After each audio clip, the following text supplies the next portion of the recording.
can cover two topics. So we can easily do the other things online. That is the budgets.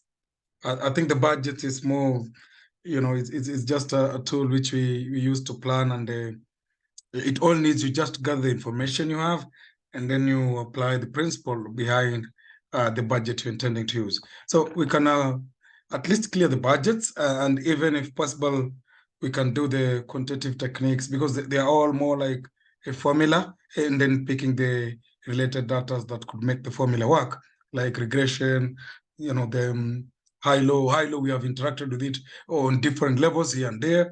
So we will have to probably do most of that if it's online, maybe on Wednesday, if not today. And then for purpose of the variances, we can simply like maybe do it in the class, and then we clear. I'm talking about those who are from Kigali. Also, those who are from SANS, I think we did not do the budgets. So I said we can do the budgets online because we started with it. Now, last time we'd already introduced the budgets that are intended or that are covered here as per the syllabus. So we talked about what is called types of budgets which are here. We had gone through the rolling budget. We had gone through the example of a rolling budget, and we did even a question on it. And you notice that rolling budget is not really, is not really complicated. I think, as you notice, it is just that you adjust the budgets tentatively based on the changes that are making it to change. And that is a rolling. It's a continuous, it's a budget that continuously keeps, as the name says, rolling. So it means it is always on the roll to keep on changing like that. So we went through that, and probably we did a question on that. We explained what a rolling budget is, continuously updating throughout the year. And even we talked about incremental budget, which we try to distinguish between the two. I shared an Excel, which I give some sheet which explains tentatively the difference between the two in writing. So for today, we can go through the flexible budget. I think that's also what we need to do here, because we already gone through the other budget. We can go through the flexible budget, and more likely they explain also the fixed budget issues and try to deal with that, what it is. So we can go through that and catch up with the rest of those cases as we try to cover up anything else that relate to whatever we're covering. So unless there is a question, if there is no question, then we have very scarce time. We need to focus on strategic issues and move on and try to clear this and wrap this up by this week, as much as we need also to give time for the students to have their time. So if there's no question, we can go to flexible budget and fixed budget, and then try to give it details and even have a question to do as what it is for that. So no question. So there is what's called flexible budget and fixed budget.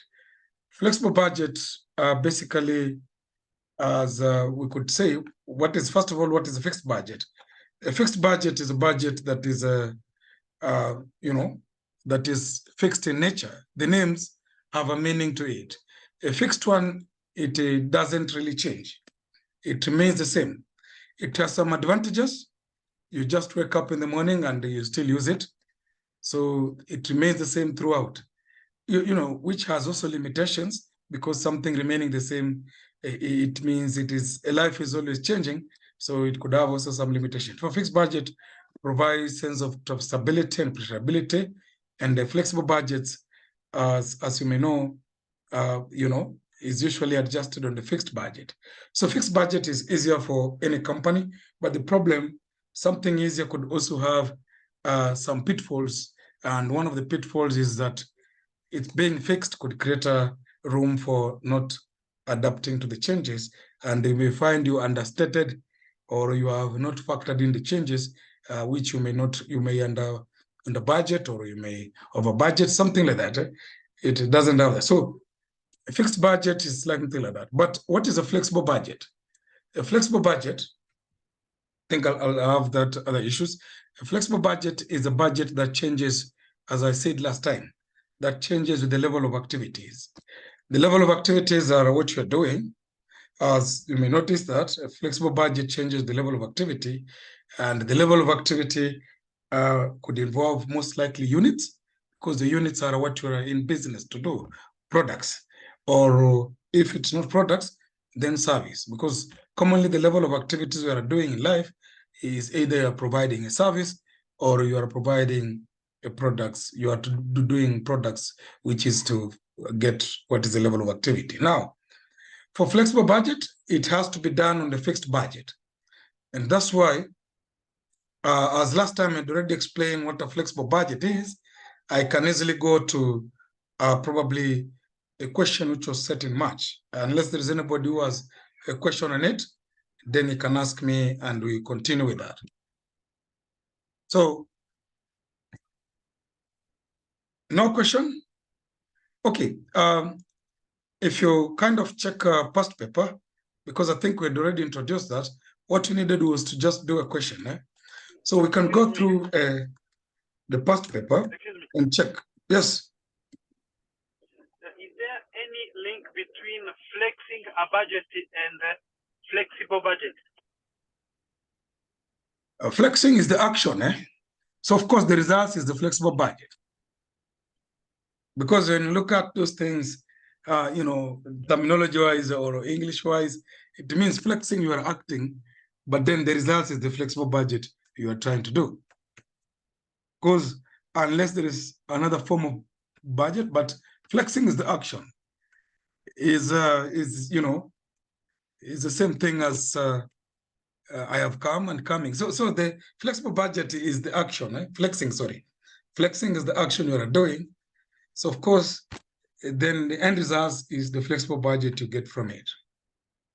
So I don't think there's any difference unless somebody is just trying to introduce something else, but there's no difference between flexing a budget and of course the flexible budget, because the flexible budget is the end result of what you do, you get from that.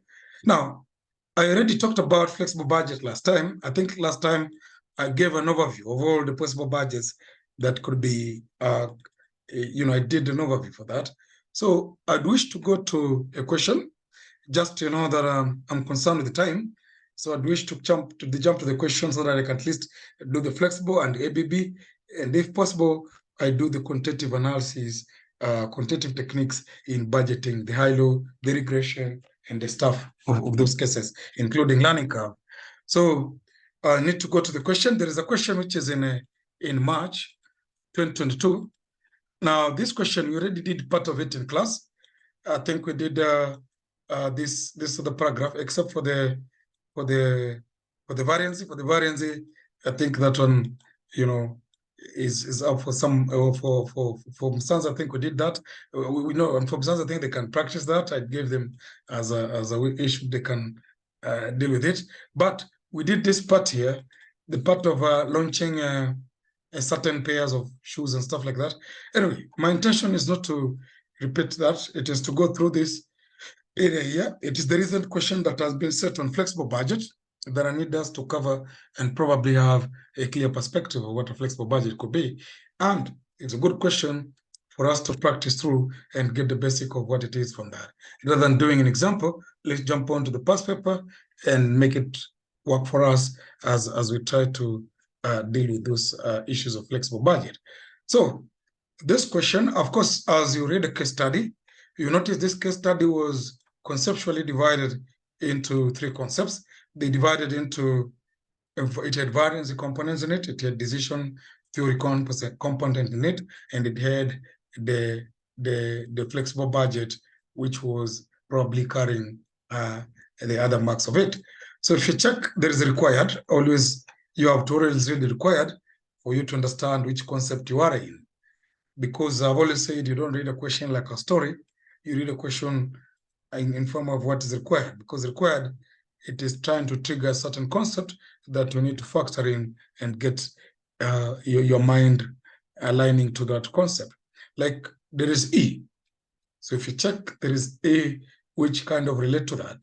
And you could easily dictate even the paragraph that it is connected to.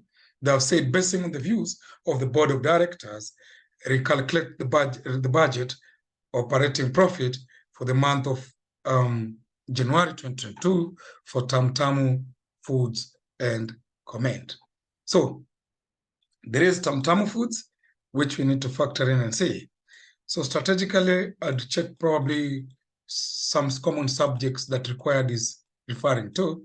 And when I check the common context of what the required is referring to, it's referring to Tamtamu. And Tamtamu seems to be starting here. Either you check something that is connecting to that and something that is related to that. Tamtamu seems to be introduced from somewhere here. So if you check, we can read through, we kind of adapt the Excel system we do, or solve it through that process, and then we progress ahead. MC Limited in 2020 also started a business in restaurant, which is known as Tamtamu Foods. Tamtamu Food is a middle class restaurant that is open in evenings.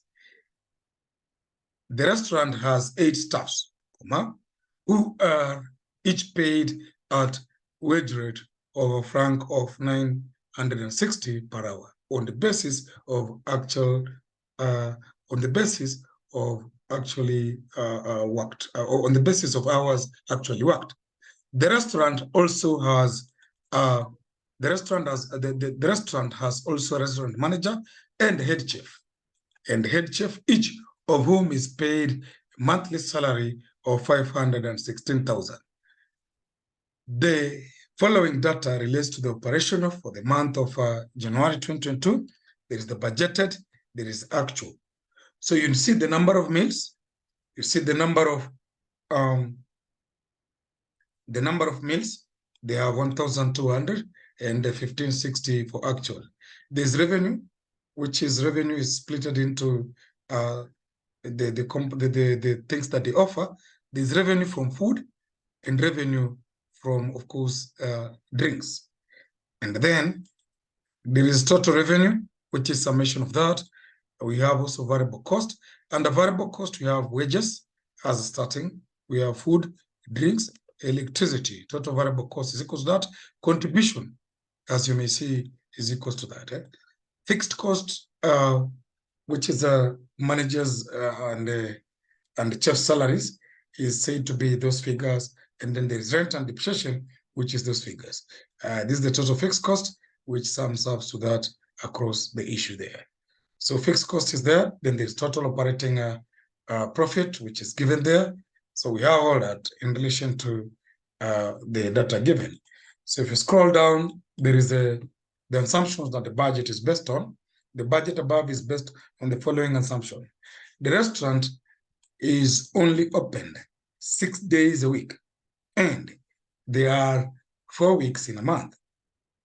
The average number of orders each day is 50, and the demand is evenly spread across all the days in the month. Number 2, the restaurant offers 2 meals. Meal A, which costs 4,200 per meal, and meal B, which costs 5,400 per meal. In addition to this, irrespective of which meal the customer orders, average customer consumes 4 drinks each at 300 per drink, 300 francs per drink. Therefore, the average spend per customer is either 5,400 or a franc of 6,600, including drinks, depending on the type of the meal selected.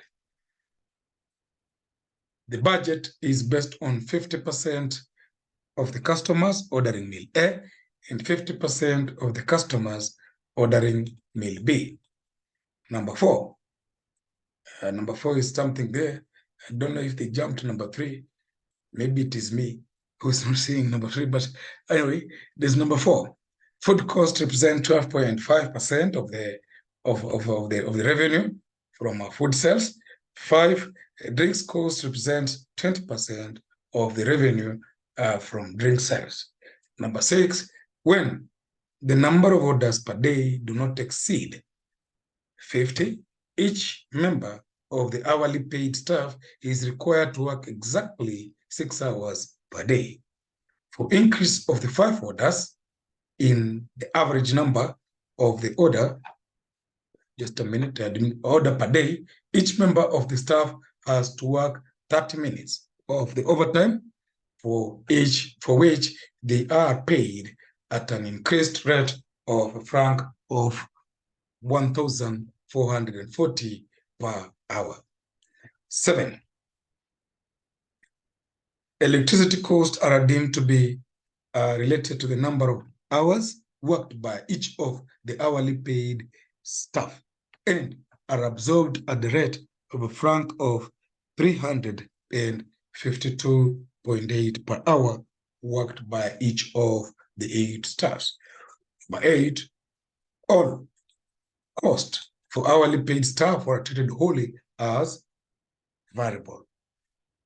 And then, additional to that, there is the board of directors are on the view that the comparison of the actual and the budget, which shows better performance, is not accurate, and would wish that for reliable evaluation they should use flexible budget.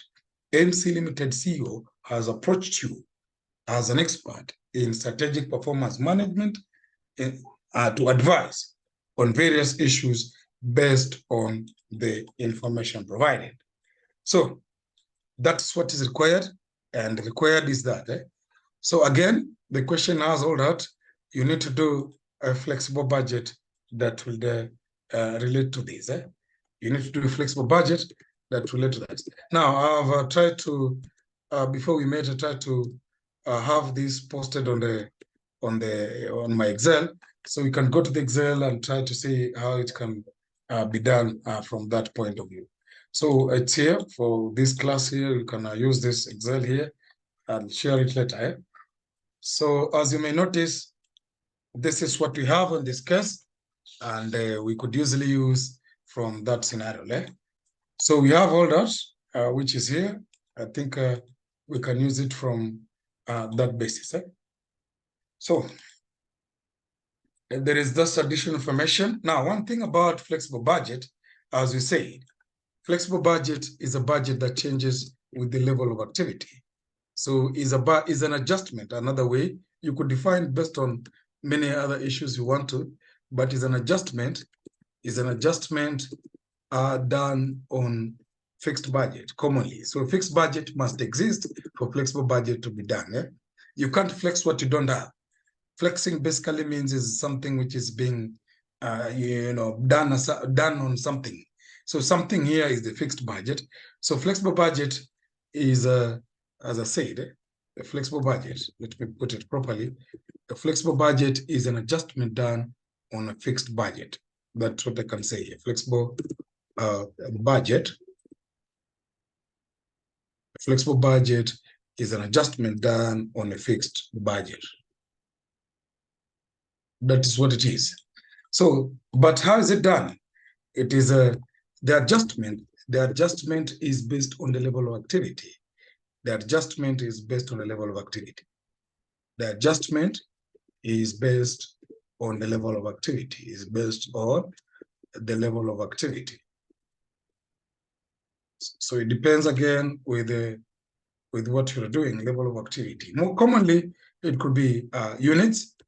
It could be hours that are changing whatever you're using. It could be, all the things you are doing. Hours, units, and etc. You may think of any other. My mind is run out short of what could cause that, but commonly based on what you're doing, it could be units or hours or etc. Because hours is something I've been noticing which has been common, as you know. Maybe it is like labor. I'm thinking of like direct material, most likely it is labor, it is units. When I think of direct labor, somehow could be units or hours, depending on the stipulations agreed. When I think of others, commonly they are either units or hours. So from that, I think that's where my thinking could tell me that. So mostly fixed cost does not change. fixed cost doesn't change, because even from the definition of fixed cost remain the same. Fixed costs remain the same. Even from the definition of fixed cost is defined as a cost that does not change with the level of activity. It changes with other things, but not the level of activity. So based on that, again, let's check each note and see. Let's check each note and see and understand what is affected by what. Just what we have is that. Then we can start and deal with it from that scenario.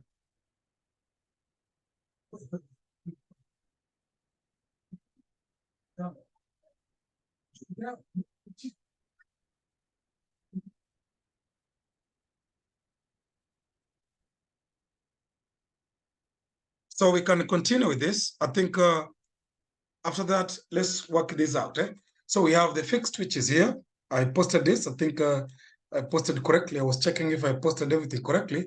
I think it is this plus this. This is equals to that, and I think this is equals to that. Then we have the variable cost. If you add, just to confirm if it is correctly as it is, I want to just check. I was trying to check if it is correctly as it is. This is like that.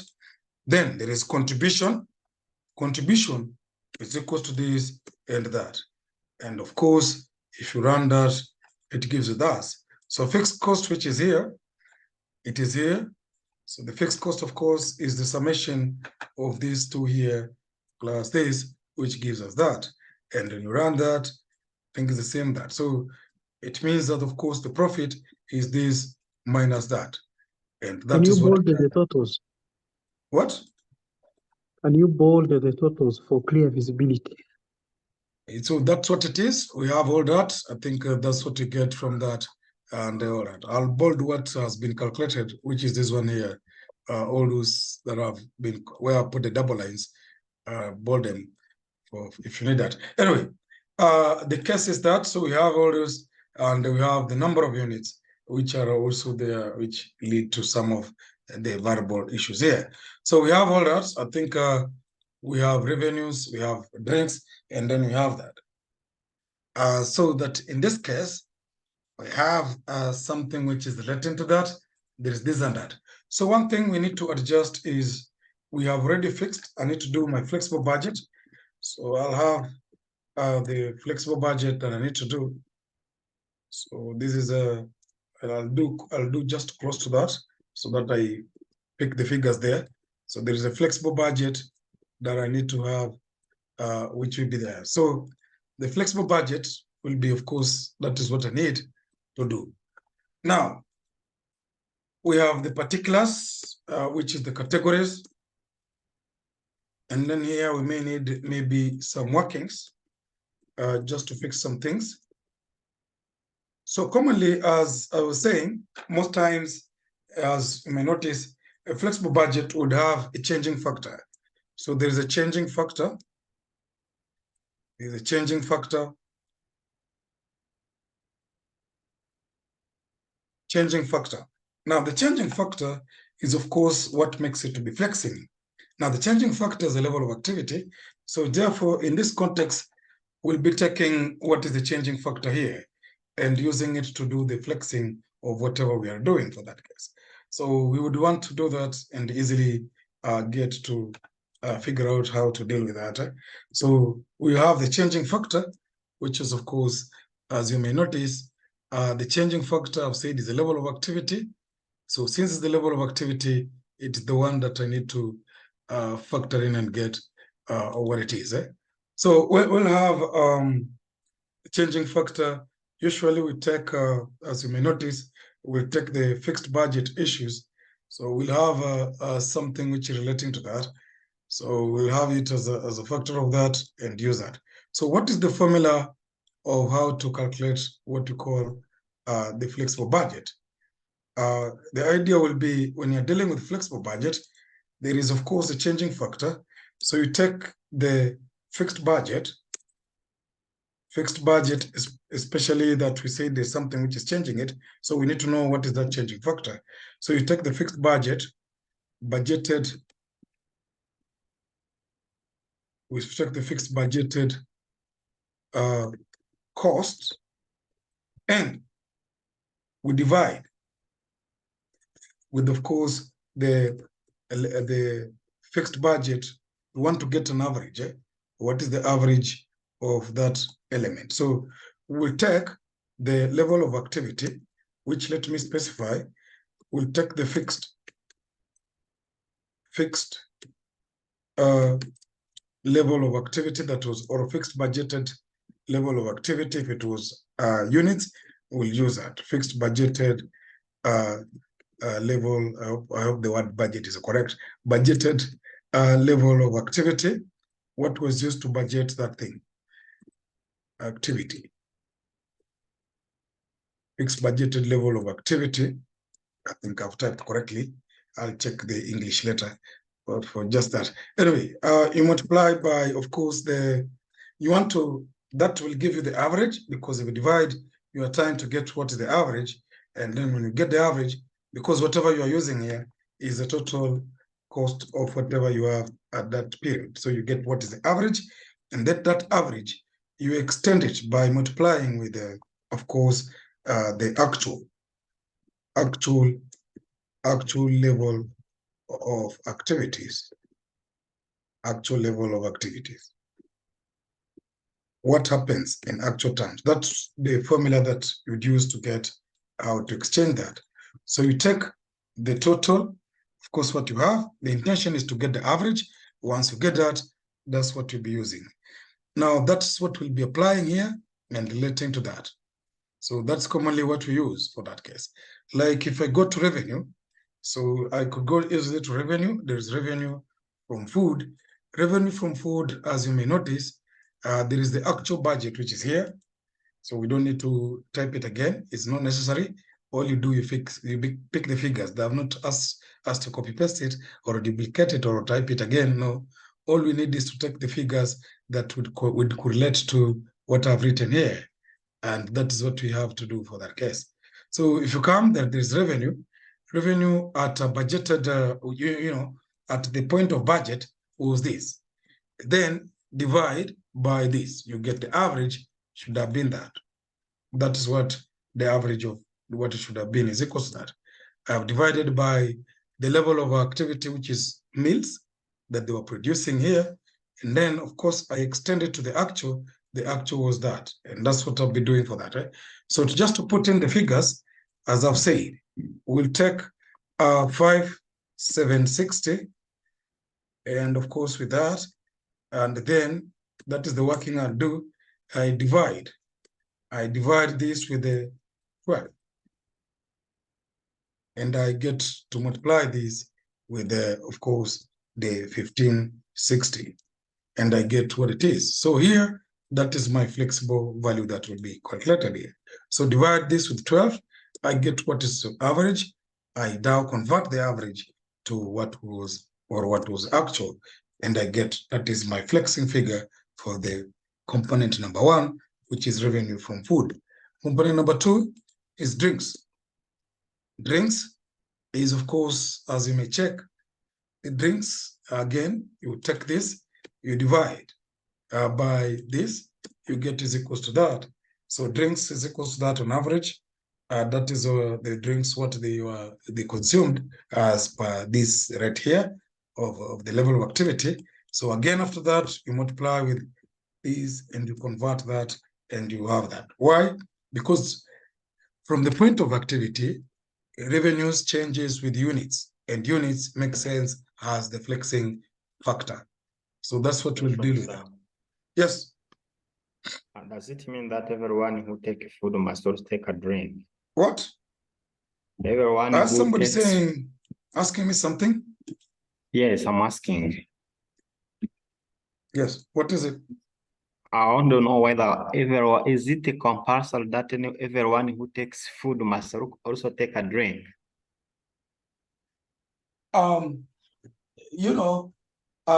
Based on I think that is a preference issue. Is more like a qualitative issue. Okay, the idea is that it's not compulsory, as it said, it is a preference.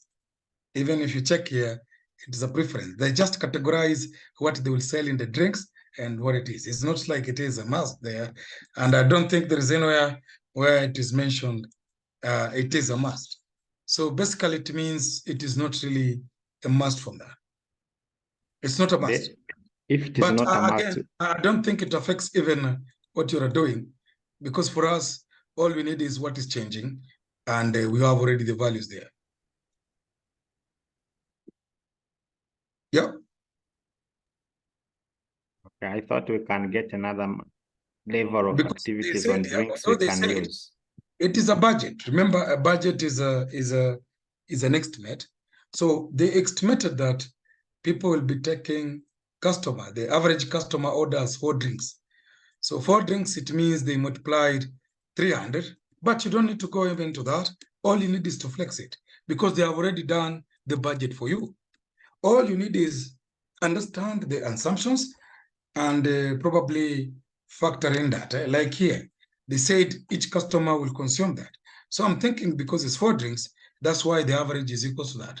Because if you take that, but I would advise, one thing is you just take the fixed and try to make it be flexed. Unless there is something which they need you to understand that is changing what it is. So like in this case, if you notice, when we divide it, we get towards that. So probably their budget, they did it that way. They presume that each customer takes 4 drinks. So that's why when you divide, you get this. And it's from the fact here, each drink is 300, and then multiply by that is that. But it's just the breakdown of what it is here. Because as you know, we are flexing the fixed budget. So the budget has already put the lump sums. So all else we need to know is like revenue. Revenue changes with level of activity. Even from the formula of revenue, it clearly says that revenue is equals to selling price multiplied by quantity. So automatically revenue can never change with anything else, unless few exemptions. I don't know if there's any revenue which changes with a different issue, but if there is, I will try to deal with that. So if there is anything, we'll look at that and see. If there is anything, we'll look at that and see. But here, you may notice this one, even it is going with that, but you don't need to go into that. It means they just take this and add to this, and they get that figure, which is 554. Because they say, if you are taking meal alone, then you are taking at this figure.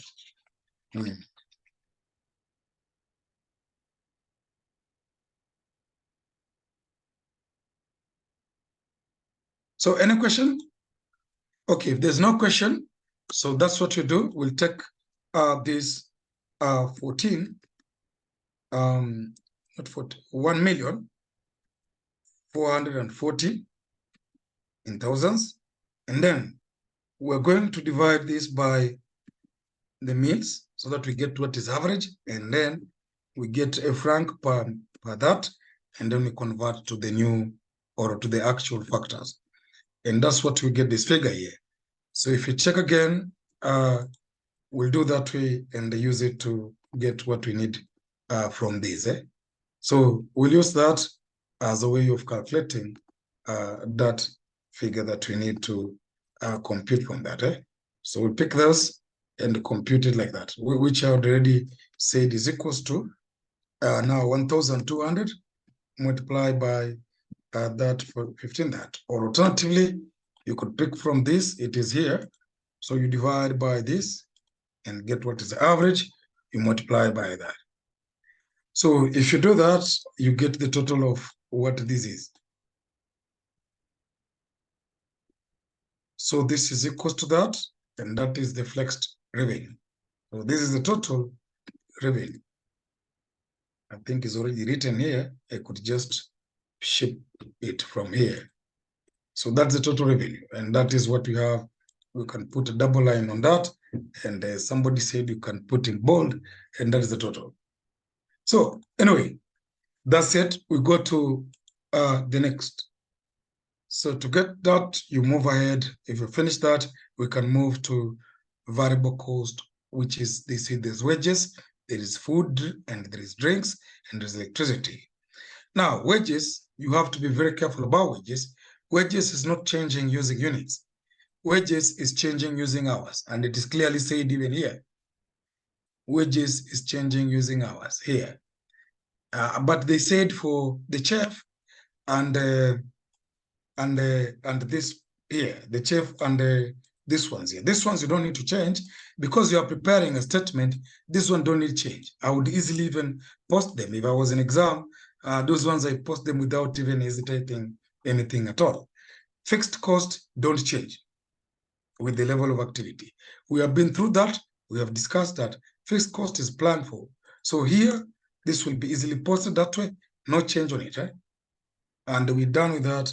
We don't need even to change that as it is not really going to be changing with the level of activities. So that one is out of any other computation. So why don't you just post it and let it be chilling there for whatever it is. So that is it. So that fixed cost, I just wanted to eliminate that because it is not going to change as it is going to be the way it is. It doesn't change the level of activity, so that posted that way. Only thing we have to deal with is now here. Now, for wages, as you may notice, it is affected by labor hours. So, and it has something called overtime. So I have to be careful about that. So wages is affected by labor hours, is a flexing factor. Wages, the flexing factor is the labor hours. And it has overtime as flexing. Is a flexing factor, is the labor hours, and it has overtime, which is flexing. It has a flexing factor, to be specific, is overtime. Is overtime that it is overtime. That is why, because all of these have already been calculated. The only thing that will be flexing is if they work overtime. If they don't work overtime, there is no flexing on that. They will still be paid as it is because they will still work those hours, is it? They'll still work the hours that they were supposed to work. They don't work per order, or they don't work per units. They work based on the hours. You work from morning to 8, you get paid. So the only thing that is flexing is the overtime. The rest is paid on hours you worked. And most times they work to, if it is 4 to 4, if it is 8 to 5, they still have reported to that. Anyway, here we come to this, we fix this. So wages, I'll need a working, kind of a serious working. That will not be possible to fix inside here. It needs some working, so it may need a space on that or attention, and that could require some space more than this here. But for the rest, this one here, they don't need that much of a space, including drinks, they don't need much. But for electricity, I'll also check the electricity to see what it is, because I'm told it is how electricity is absorbed. It is based on the hours. If you check here, you need to highlight what each is affected. Electricity has been mentioned here, and of course, labor has been mentioned here as it is. Now, this one is useless information to some extent, but is relevant for just showing the classification of what it is. They said food represent this or whatever, but to us, we are flexing. We really don't mind whatever is representing what. We may check that as a statistical issue for something else, but not for whatever we are doing. We are still flexing it. The cells is flexed by the units, and that's the case. Then here, number 8. Number 8, of course, affects the overheads, and that is what we need to also, we'll cross-check that to be sure on that. So the only things I can flex easily, this one here will need a working. This will need also a working, because there is something which we need to understand about it. So we'll get later on total variable cost. We'll get total variable cost, which will be that. And then we'll get the contribution, which will be equal to that, and we less the fixed cost and move ahead from that position. Now, let's deal with what can be done quickly, as it is for that case. Variable cost on food can be easily done because it doesn't need independent working. So what you do, again, you do the similar issue. You take 720,000, 1, 2, 3, and then you divide by this and then multiply by this. So that's what it will be. So you will take this, divide by this, and then multiply by this. Then we have, of course, the issue relating to those other issues which we need to factor in. Now, there is something we need to factor in, and that is also this area here, which is drinks. For drinks, we'll take 288.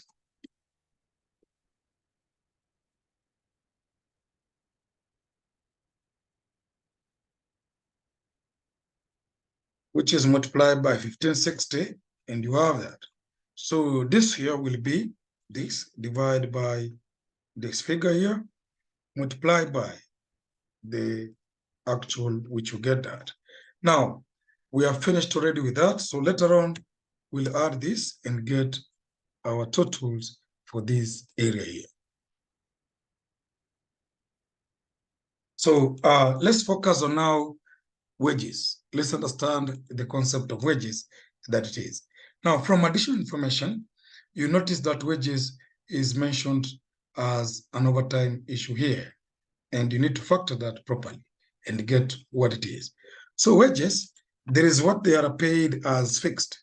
As long as they work per hour, it is changing per hour, but we are presuming that they already should work like that. So for wages, let's call this a working one, which is equals to that. So working one, there is a fixed component, fixed cost, or a fixed salary paid per hour. Or let's say the salaried,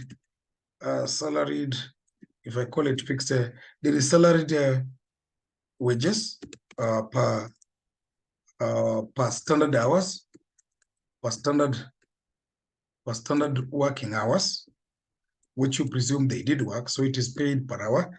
So that one is there, and that is what we need to find as it is. But apart from that, there is a additional of overtime, which will be flexing based on actual.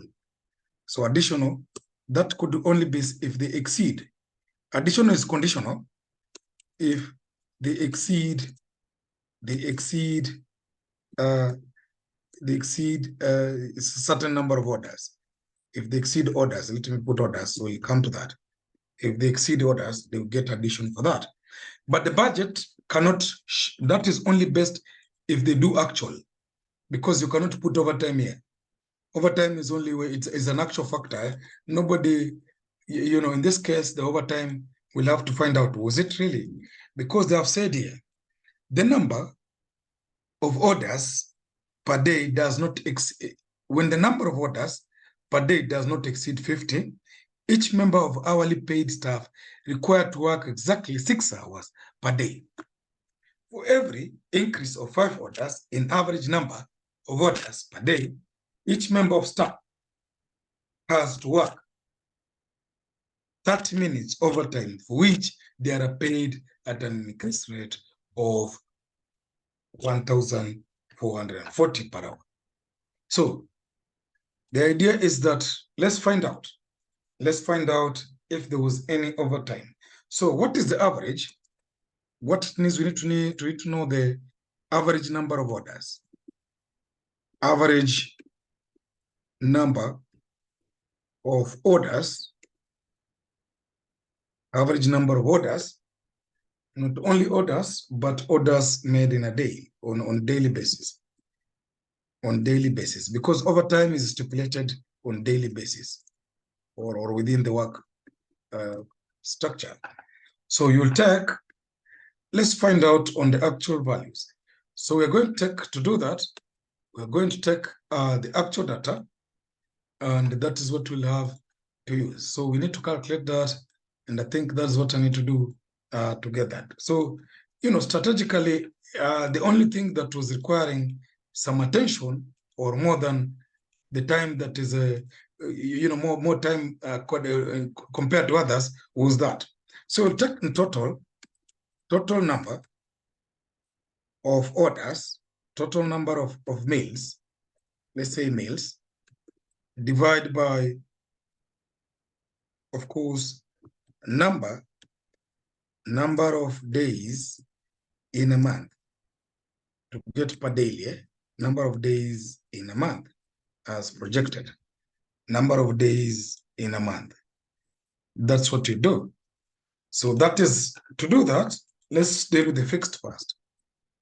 Fixed area first. Fixed budget scenario to get some info on it.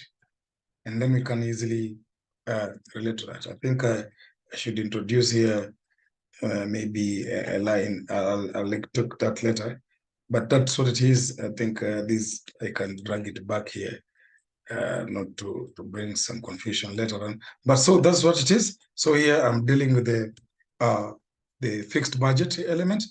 This is the budgeted, so that I get what it is. Let me just write it, because I think it's in franc while I need orders. So fixed budget area to get what they have. The budget, fixed budget, which is budgeted. So in this case, we need to get that. Now, how do we get that?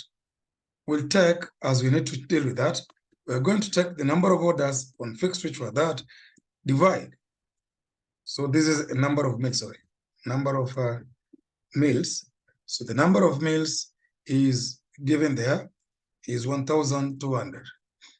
Number of meals, of course, per month in that structure of fixed is equal to that. Number of days, because we want to get an average, days in a month.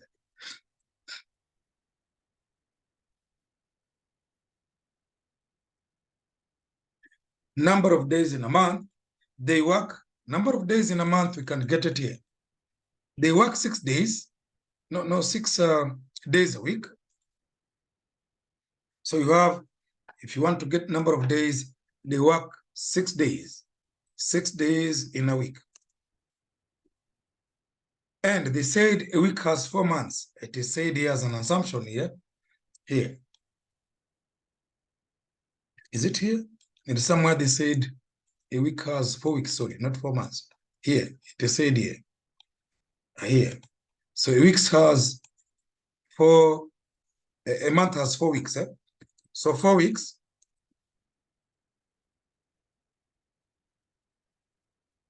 4 weeks per month. 4 weeks per month. So we have that. That will give us, what it will be from that angle. So we'll get to 24 if you multiply by that. So it is 24. So we'll take that, which is, of course, 6 multiplied by 4, and you get 24. So you take this, you divide by this, and then that is it. So those are a number of orders. Number of orders.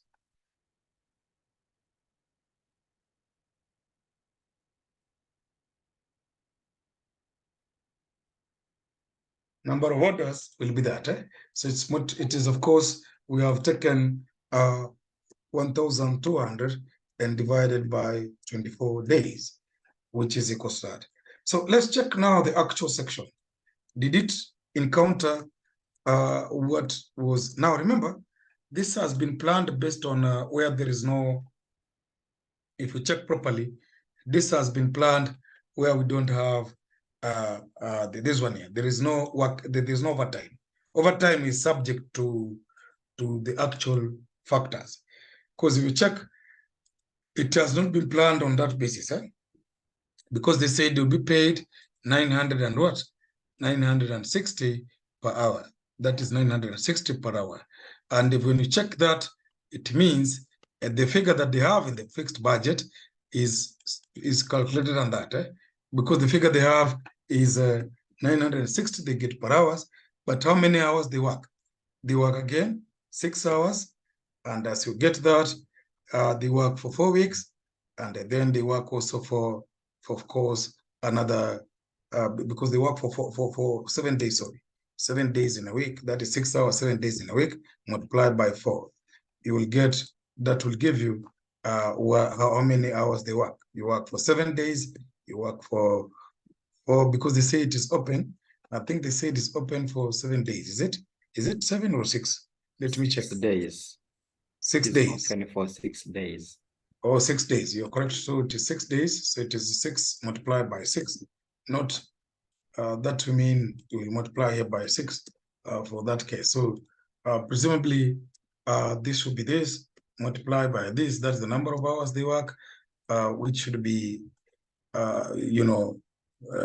equal to, I don't think it's not the same. It's this. Oh, I have not multiplied with the number of workers. The number of workers, because that is per one worker. I think they have some number of workers. They said here, they say there was something they said about eight staffs. So if you multiply by 8 staffs, then it will be these multiplied by 8. It should be close to that figure. Yeah, it is the same. So if you multiply that, you get, that is what they planned on. So we need to calculate now the flexing part. So this was calculated on fixed basis, which is of course what I was saying here. It is the one which is calculated under the current meals, which is 1,200 hours stipulated there. So anyway, for the actual, we can get the flexing part. So there is issue we need to know. So again, the formula will be, of course, of that type, which of course we'll use to see what it will be on the actual basis. So on the actual basis, the number of meals. Excuse me, sir. Yes. Yes, I beg your pardon. You can just go back a bit. How you've got that 144? How have you got it? 144. 144 is, let me put in another detailed way. What they do is this. Let me give the details of this.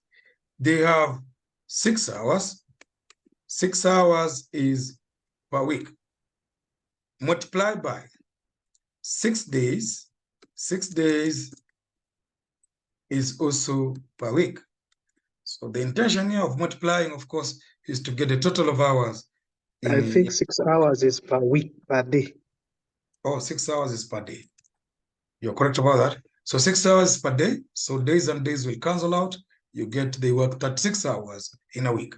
So that's 6 hours in a week. Multiplied by, of course, 4 weeks in a month. Because that budget was made for a month only. 4 weeks, sorry. 4 weeks in a month. And that's how we got that, which is this one here is number of hours that we got from that. So it is 6 multiplied by 6 multiplied by 4. You get that. So that's how we get that. So whatever I'm getting here is related to the number of. You said you multiply by 8 staff. Okay, that is to get the revenue, the total. Because you asked hours for staff. You asked for hours, so showing you the hours, the 144. The 144 was got like that. Then of course, what you're saying is true. There is a number of course employees. If you're asking for the money, the whole money now is you multiply now by the 8 workers, 8 workers that work there. So that's it for that case. I think that's how I got that. So if you multiply, it will give you those figures, which means 8 multiplied by 144, and then multiply by now 196. So the hours that are those total hours. Total hours are equal to, take 144 multiply by 8. 144, remember, is now hours per week. No, per month. Per month. So multiply by workers they are supposed to engage, which is 8 workers who are per month. They maybe we presume that they are the same throughout, unless otherwise. So they have 8 workers per month. So of course, whatever you get is total hours, because per month and month will cancel out. You have total hours, which is equals to, you'll multiply and get this is equals to number of hours, which is total. So if you multiply this by now, this 8 by, of course, no, 960, multiply by now these, you get, it is what they have, which is the total labor. So that's what you get.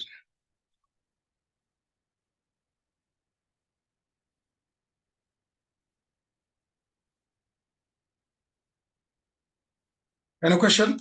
So anyway, that's what you get for that. So now I need to do the flexing part. So the flexing part, let's find the number of meals in actual terms. The number of meals,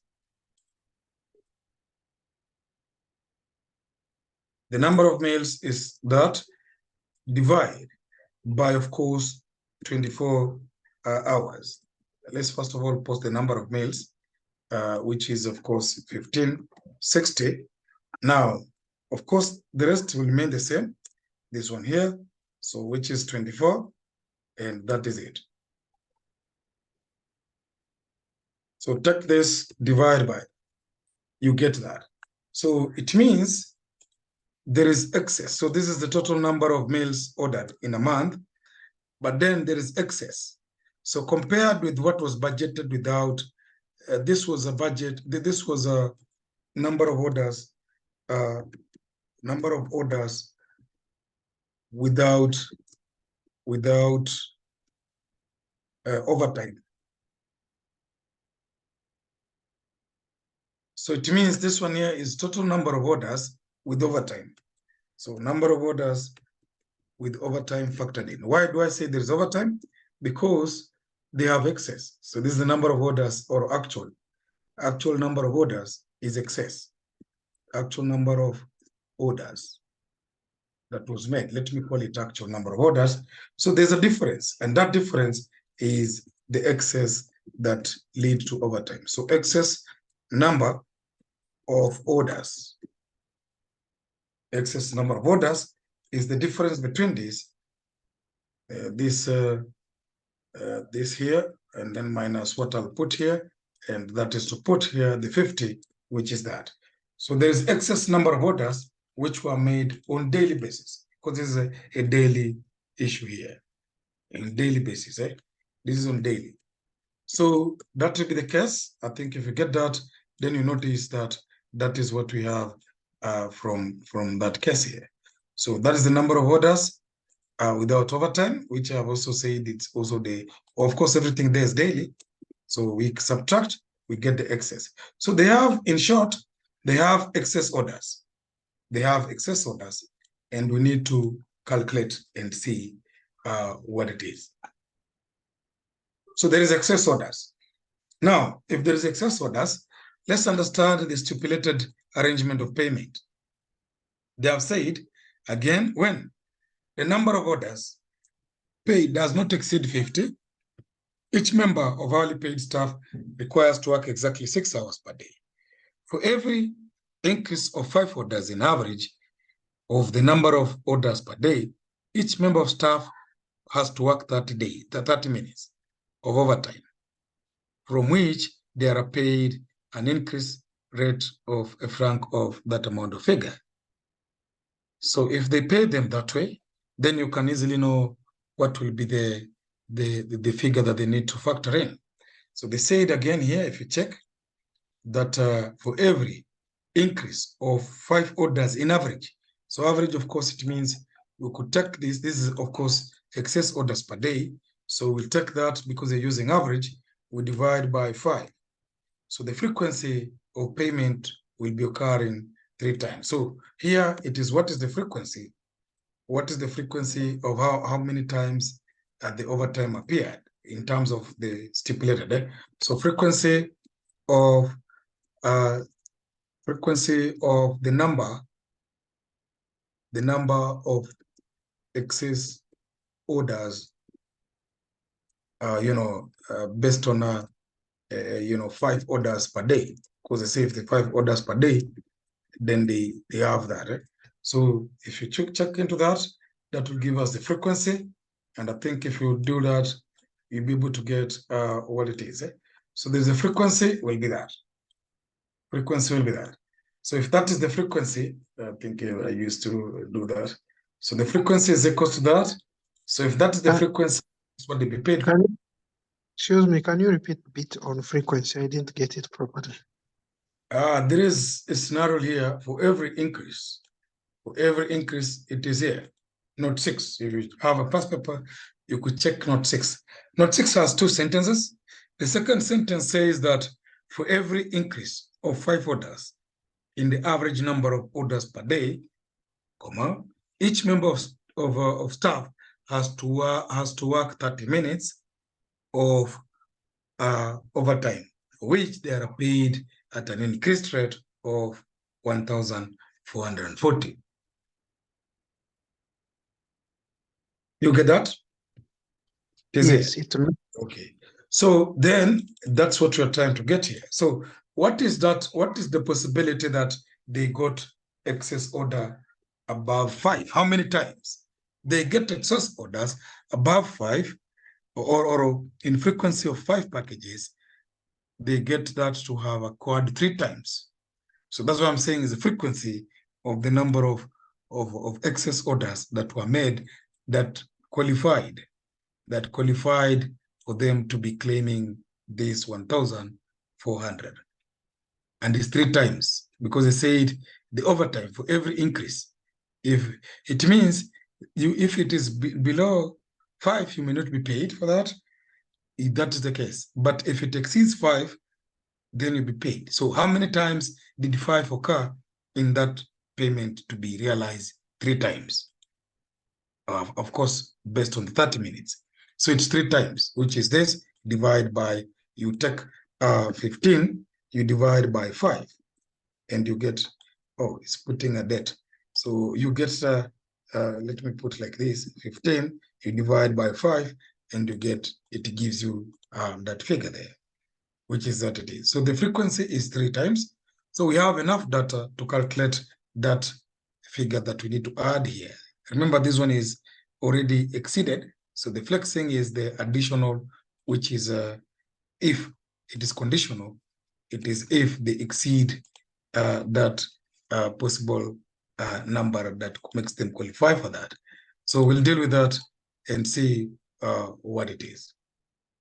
So anyway, if there is no question on that, let me calculate that. So to calculate that, so this is what took time to do that part of the question, but averagely, I know if anybody did this way, you still carry the marks, because the only thing missing are 2 things, is this and that. So you still could carry some marks from there. You can't say you get nothing, unless you'll get nothing if you go and focus on this one here, because this may consume time. If it is stopping time, maybe you may not finish it because of the interpretation it required. And so you'd start by fixing, as I've always said, fix the things which can be fixed easily or according to how you can get them done, and then deal with what requires some thoughts of that, if the question has that system. So anyway, let's calculate now the additional overtime,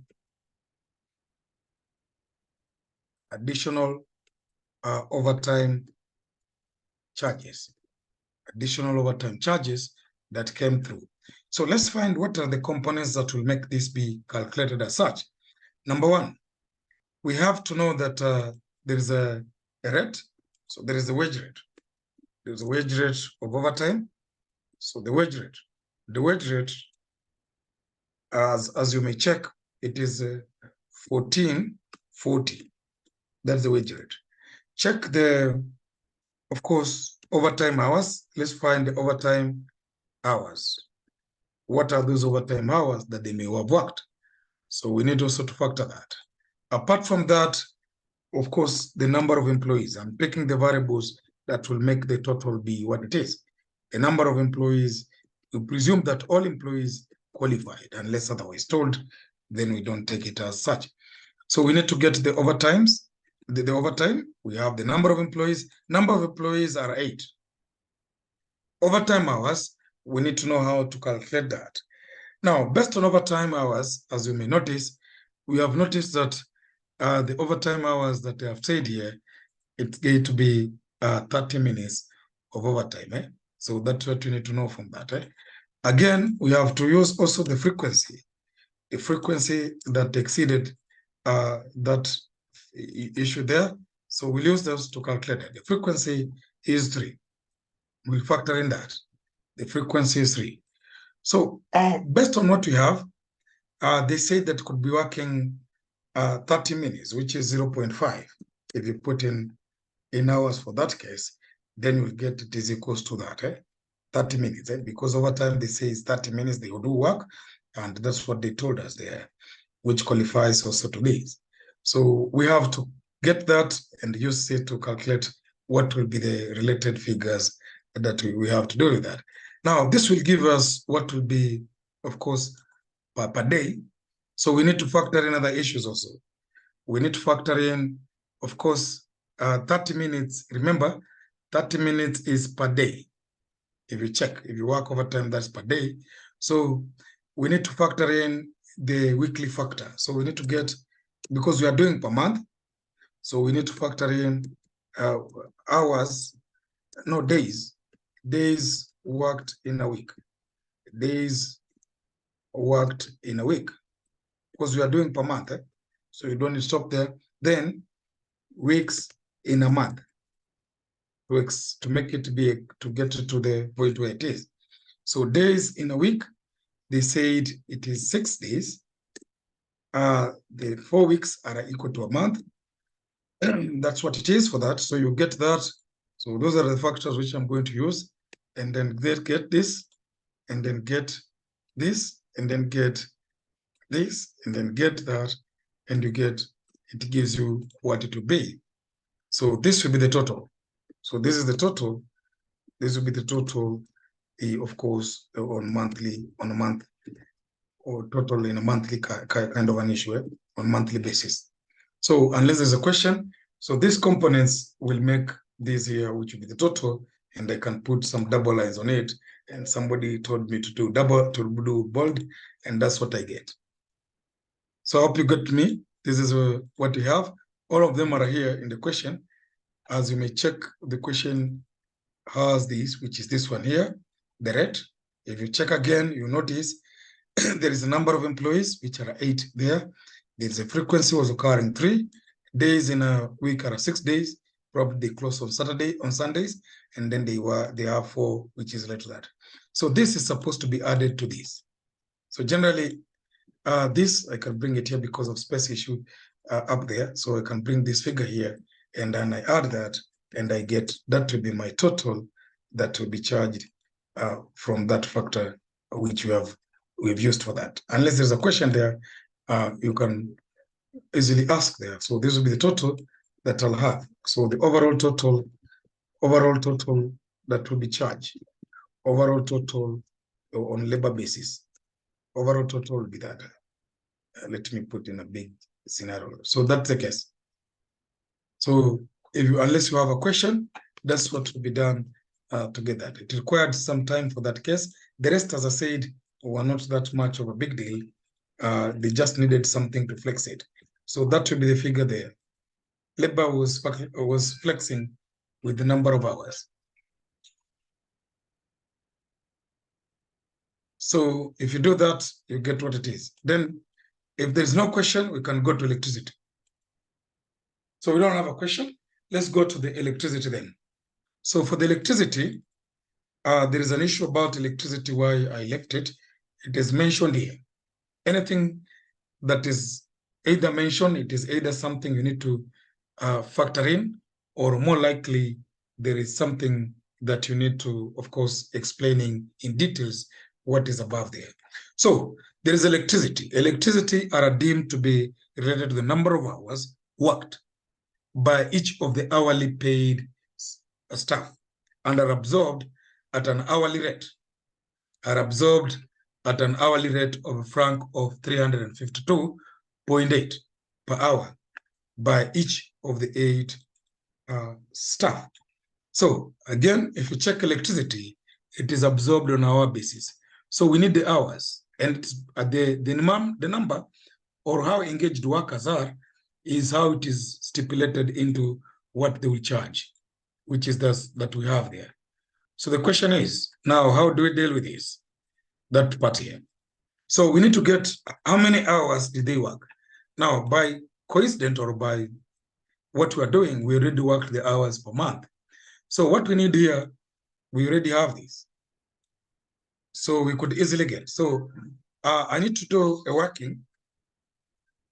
Excuse me. I need to do a working on, let's call it working number 2. Working number 2 is on electricity. Electricity, how it is absorbed. So electricity is absorbed. There's normal hours they work. You can call this regular hours. Let's use the term regular or normal or whatever you pick it from the English basket. You can use whatever you feel is necessary to just get that working for you. So regular. So regular, then there is overtime. They worked overtime, as you have noticed. So we have to factor in overtime hours. So for regular, already we knew how we calculated it. I think we have it here, which is what we did, and we got this. And even we can put it in bold because before I send it, I'll maybe make it clear furthermore for that. So that is the regular. So regular hours are that one here, which we have, and there are these hours here. Add overtime hours. Overtime hours, we don't need to, sorry, just moved a bit too fast. We don't need to waste so much time on it. We already have the data here. The overtime hours is that they worked 0.5 multiplied by the days in a week, which is 6, multiplied by 4, multiplied by, of course, as you may notice, we need to multiply by 8 workers. 8 workers as it is. Don't multiply with 3. 3 is for overtime payment. So you multiply that. So you take 0.5, 6 for 3. 3 is for the labor.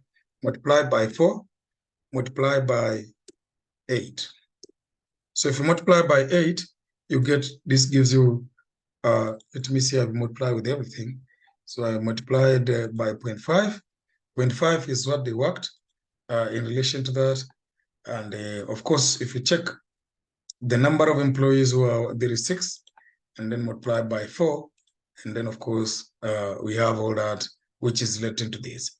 But because the order shows they worked in a frequency of that, I think we should multiply also by 3, because there is an issue which I was trying to check, which is a factor for that. Just wait. They said because they were working according to the orders.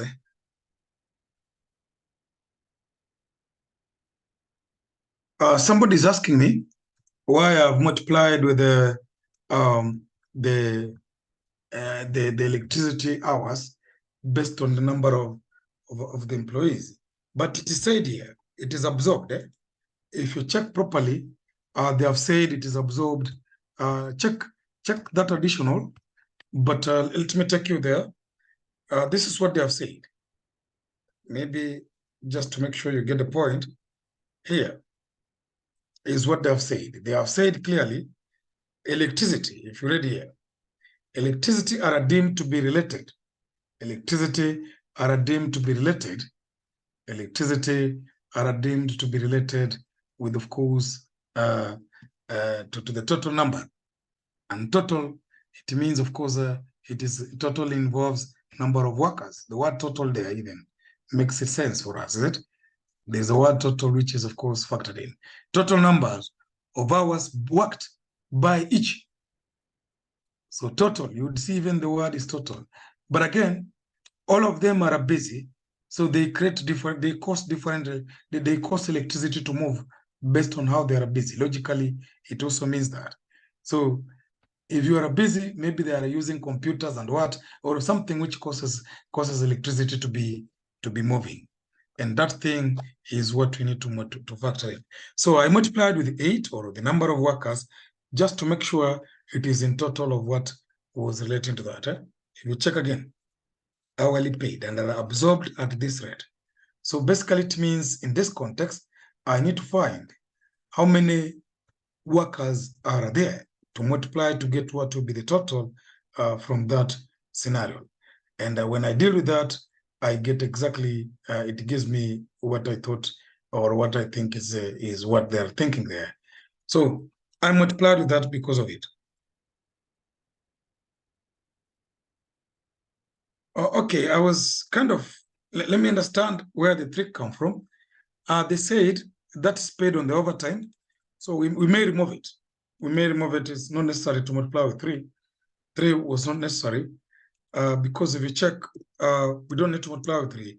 3 is a stipulation on how they pay, yeah? On how they pay labor. So let's remove the 3. 3 is not necessary. So add this, you get it is equals to that, and that is the number of hours. Excuse me. That is equals to the number of hours that is subject for overtime. So if you check that, that is the number of overtime hours that they need to pay. Now, based on that, we can now get the total and then multiply, because the figure that we have there is supposed to change based on the hours that have been computed and the hours that we have computed. So we are flexing electricity. Remember, the electricity calculated here, if you're wondering, the electricity calculated here is already on this number of hours that they had. We even calculated, and you could notice that, because if you take 1152, you multiply by the rate of 3, was it?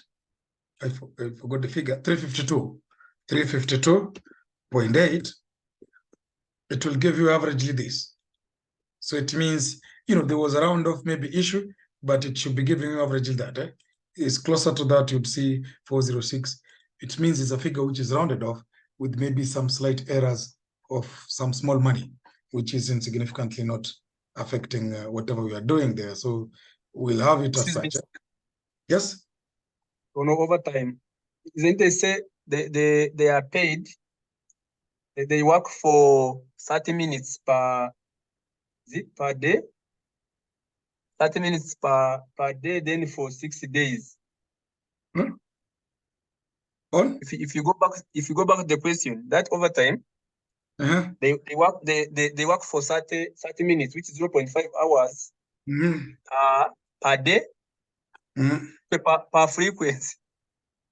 Yes, they are paid for every increase of 5 orders in an average number of orders per day. Each member of staff has to work 30 minutes. That is, of course, per that order.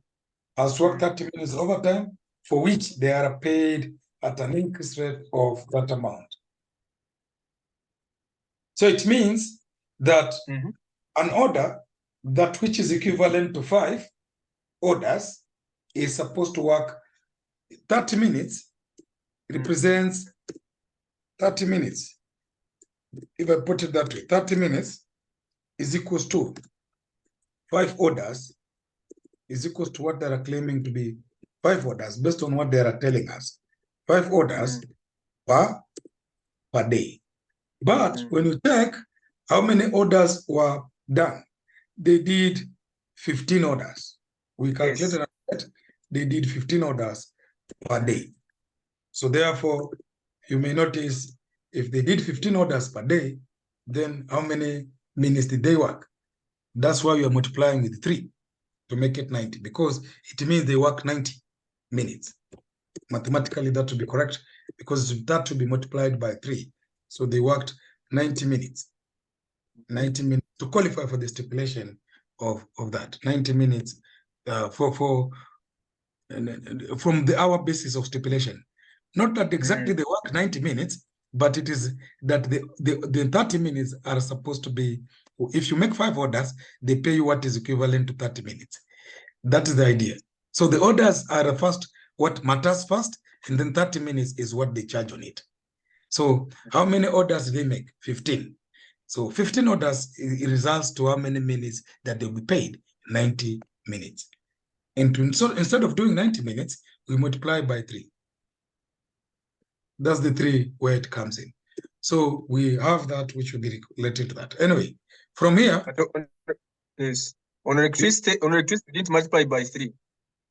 Yeah, that's why 3 is there to get the 30. It's not there on electricity. Check the working. I have removed. I've removed it. I've removed it because on my thought, I said this multiply by that and that. So I removed it. I removed it from that. But when you think about it, we should multiply with it, because if you think about it, the frequency affect how they worked. We should multiply by 0.3. Yes, we should multiply by 3.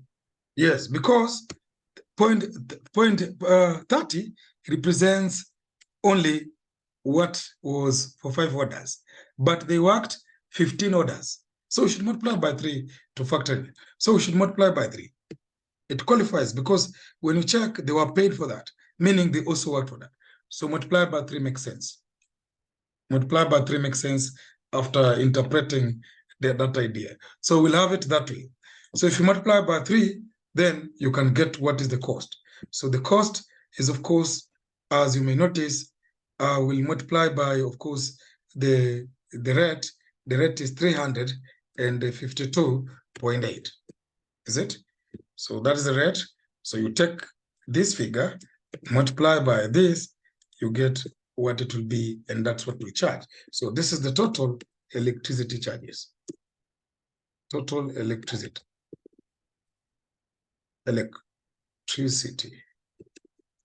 So that's it. And this is absorption rate. The rate, they said it is a franc of it is a franc per hour. Franc per hour. So we multiply, we get that. Unless there's any question, that's how we'll get that, and we fix it here and we can move ahead. So we can fix that, and we fix also labor. Labor, did I fix? Yes, I fixed labor.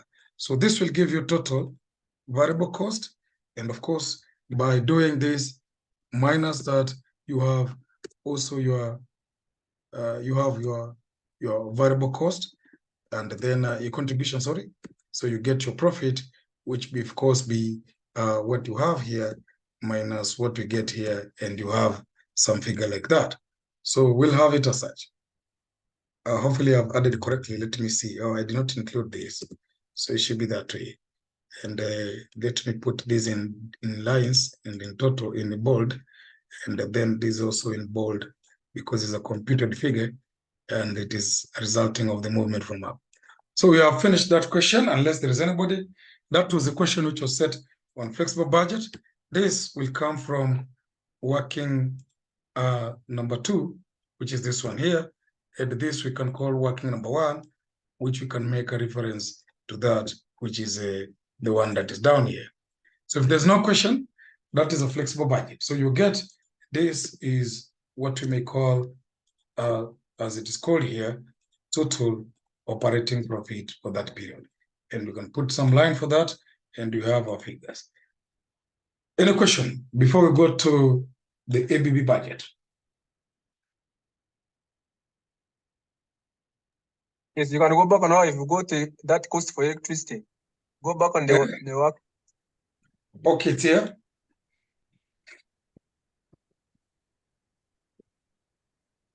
Okay. Yeah, the rate is 352.8. Yes. I think I put correctly. It's 352. Let me check. Yes, 352.8. This one here. The rate is 352. I think it's correct. And then you get this total here, which is that, is it? So it's all that, which is it. So we have all that, which is electricity, which is issues on electricity. Unless there's any other question, that's what electricity will be about, because electricity is flexing per hour. The activity, as I said, the activity makes it flex. So electricity is flexing per hour, or is flexing based on hours. Is flexing factor, is flexing is per hour. Is hours. Should be related to the total Per hour Labor. Each Labor Okay. is flexing per hour. and absorbed at rate of igihinduka ni rate. What? Igihinduka ni rate nyine ya ntuza. Okay. Ugira Somebody is calculate talking about his own things. rate. Let's move on. So let's go to the ABB budget, if there is no question. So if there's no question, that was the question which was done in that. I put here some assumptions which can assist maybe in the future interpretation, but from that point, I think we can move ahead and see what it is. So flexing is quite doable. All you need is get to know most of the 80%, 90% of the things flex with units, except sometimes hours may flex with the hours. Sometimes labor may flex with the hours, but sometimes it can also flex with units. The only thing that doesn't flex is the fixed cost, because as we say, the definition of flexible budget is a budget that is changing based on the on the flexing activities that are mostly extracted from the actual budget. So if there's no question, you can go to the ABB budget. No question, eh? So I'll just share this later on after I put everything inside it to deal with it. Eh? Now we need to go to the flexible budget, to the ABB budget.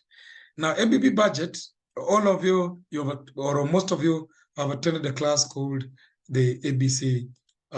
When we were doing costing methods, we did that element of that idea of what we call the ABB, the ABC. So if you come back to this, what am I talking about here? It's just the ABB budget. The ABB budget is mostly focused, or its factors, or its concept is usually generated from the ABC. So we use ABC as a factor relating to that. Eh? So we use ABC to deal with that. So most times, even in the question, the only part that changes is the part which is relating to that area, which is the overhead. Eh? ABC is used to allocating the overheads. So we don't need to go even into much of explanation about the ABB budget. What we can do is to go through a question and see how the question is set in terms of that, because I believe everybody knows or you have been through a class where we did the costing methods and we did cover the ABC scenario, where it is the one which we also encounter here, but in form of budgets. So I want to check like a question which is related to that. I think this thing has hung a bit. Just a minute. So there is questions on ABB that we can use, because I don't think it's necessary to go and explain the ABC already. You know how the ABC works. We have done questions on that, and even there are more questions you could practice on. Eh? But its purpose is that here you should know that there's a budget which is called the ABB budget. Now, the ABB budget uses the same principle as the ABC. In fact, it is borrowing from that. Eh? Its concepts are borrowed from that.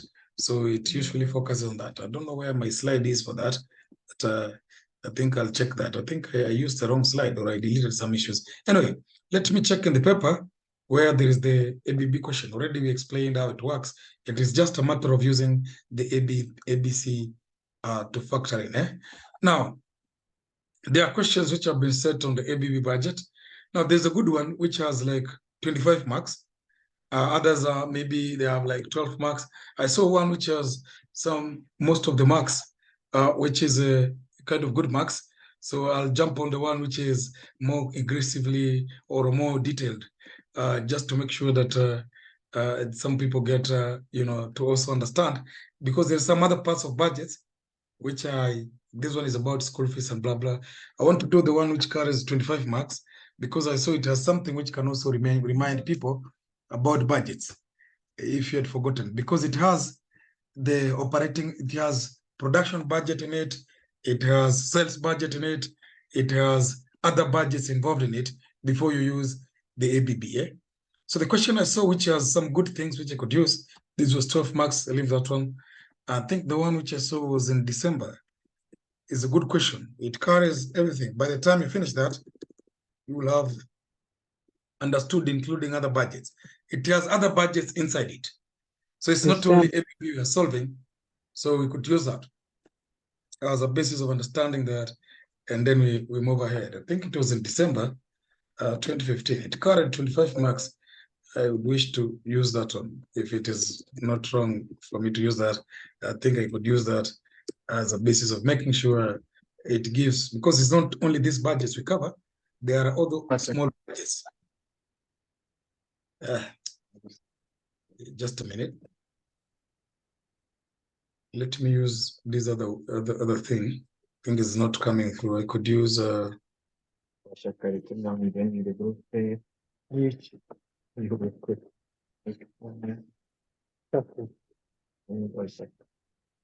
who is talking? Sorry. So the ABB budget, let's use December 2015. There's a good question there. I think this is not it. I wanted to use, maybe it is this, which is talking about Zoom. There is a, is it this one here?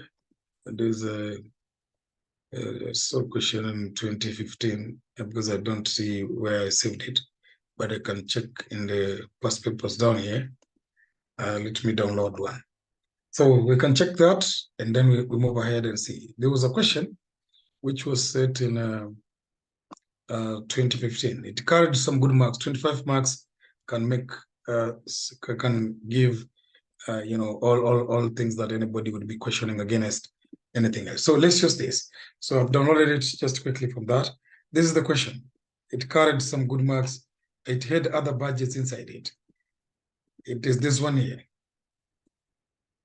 It is part of number one. Of course, in those seasons, they used to set only one question. Nowadays, I think it's easy for because they don't set one question, they set like options at least, which you can survive with if you choose a better option from that case. So here, there is a compute the annual budgeted profit, you know, or a loss per liter for each product. Advise the management on what actions to take, and you get the 25 marks for that. Now, this carried some good marks because they wanted to use the ABB budget. If you check inside, how do I know? They said inside here. So it is from December 2015.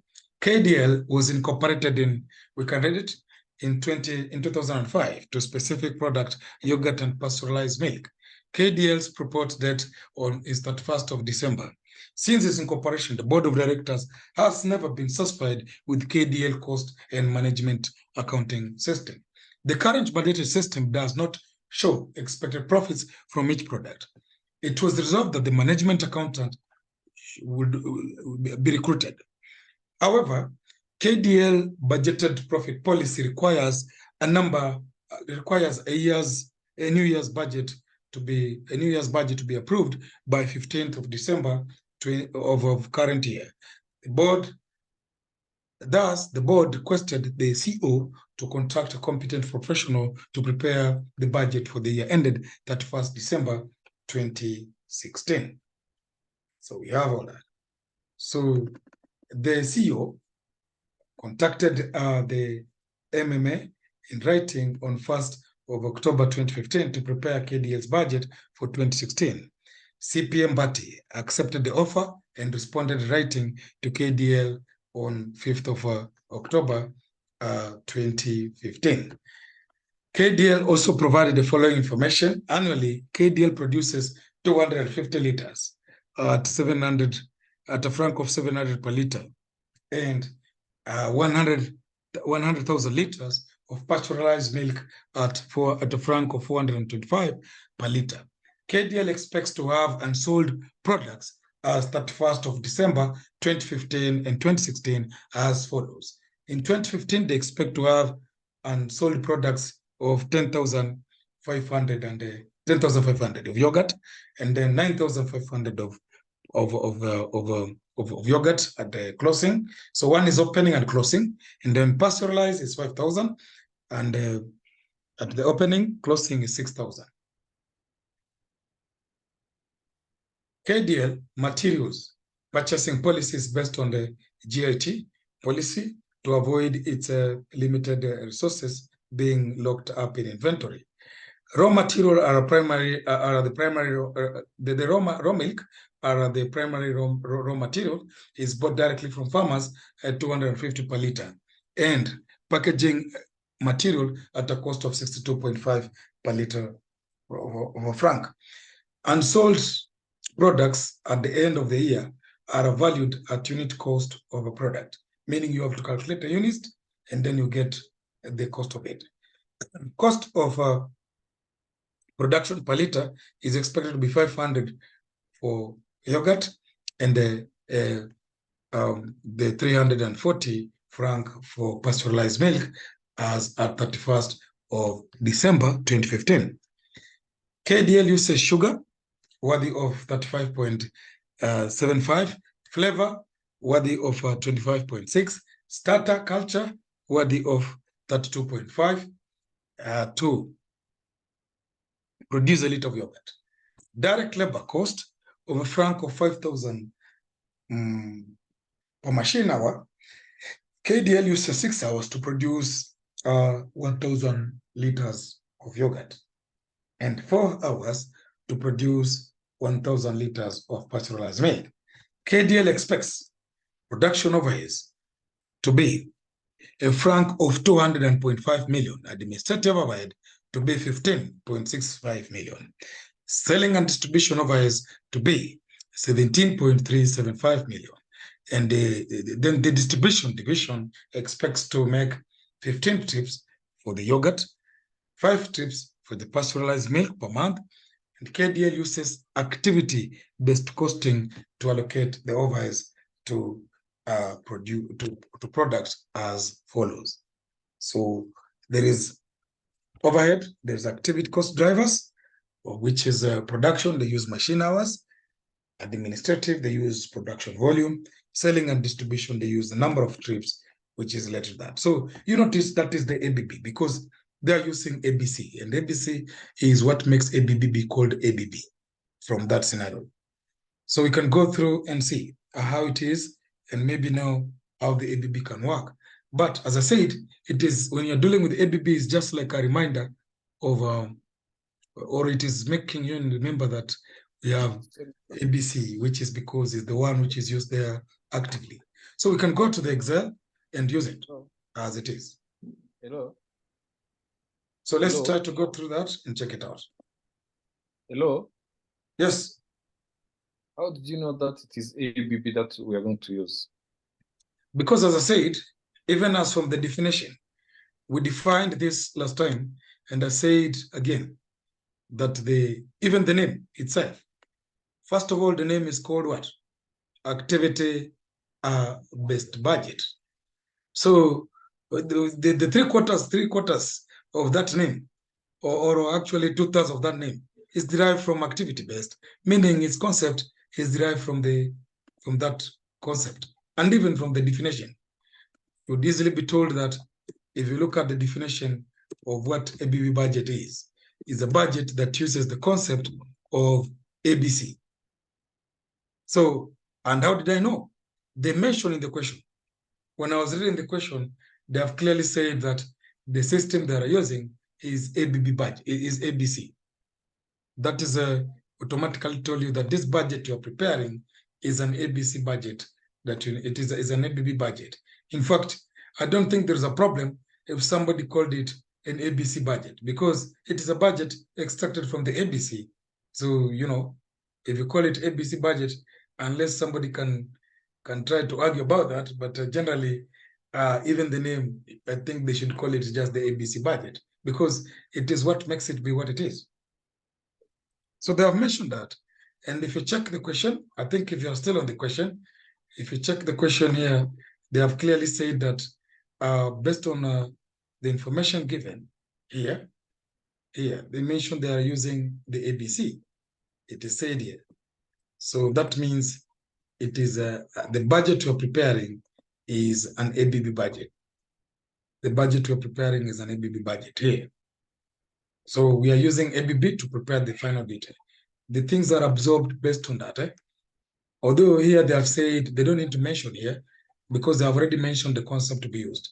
It's called annual budgeted profit, which is the budget they need to make. So anyway, just as I've said, we can go back to the Excel and do that quickly as we want to, of course, get the 25 marks that is relating to that.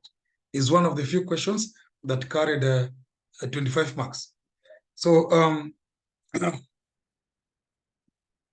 unless there is any question, so if there's no question, let me check which Excel I copy pasted it on some Excel.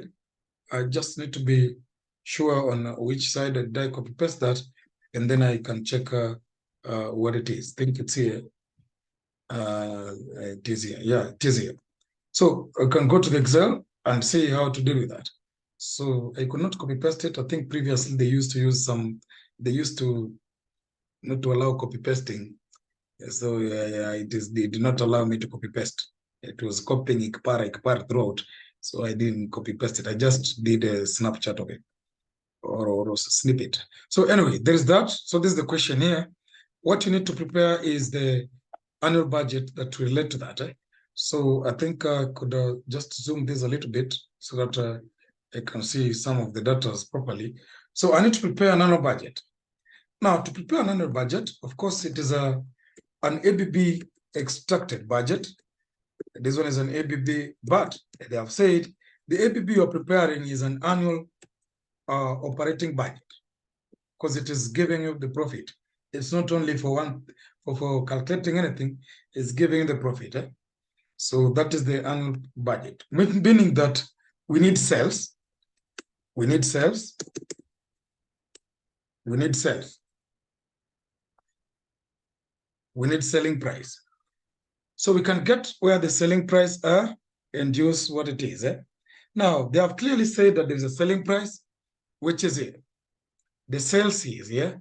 Annual KDS sales, annual KDL produces 250 liters of yogurt, and at a franc of 700 per liter.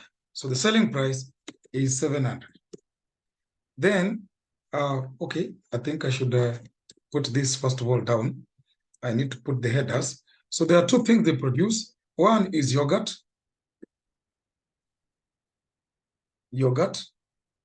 Then there is another one which they produce, which of course, as you may notice, is based on the arrangement. The other one is the pasteurized milk. So we have the pasteurized milk. The other one is milk, simple.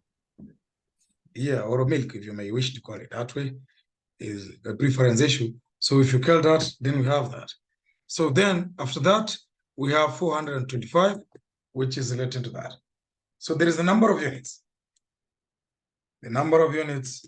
So the units they have 250, which they claim to have sold. And this one has, as you may notice, they have 100. So of course, to get our sales, we'll take these and use that and get what it is. And we have that. And then we have this. So we have that. That is what will give us what to be posted there. So our sales, it's not a big deal. All you need, you have that. Then you get, this is the total sales. This is the total sales. So we get that as our total sales. So up to that, we have that. Now, we need to get, as you may notice, we need to get cost of sales. Cost of sales. So cost of sales will be the next agenda. We need to get cost of sales. So the cost of sales is what I need to do. Now, cost of sales as opening, of course, the normal scenario or the way you know it. We have opening stock. I have seen opening stock, even it is in the table there. So we have opening stock. Now, opening stock, maybe we need to do a working to fix that before we post it there. Then we have also the production. They produce rather than purchasing. For them, they do production. They do production. We'll also have to do a working on that. Now, they also have, this will give them goods available for sale. Just a minute. Demit somebody.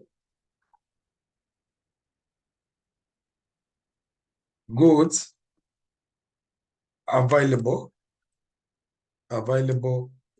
for sale.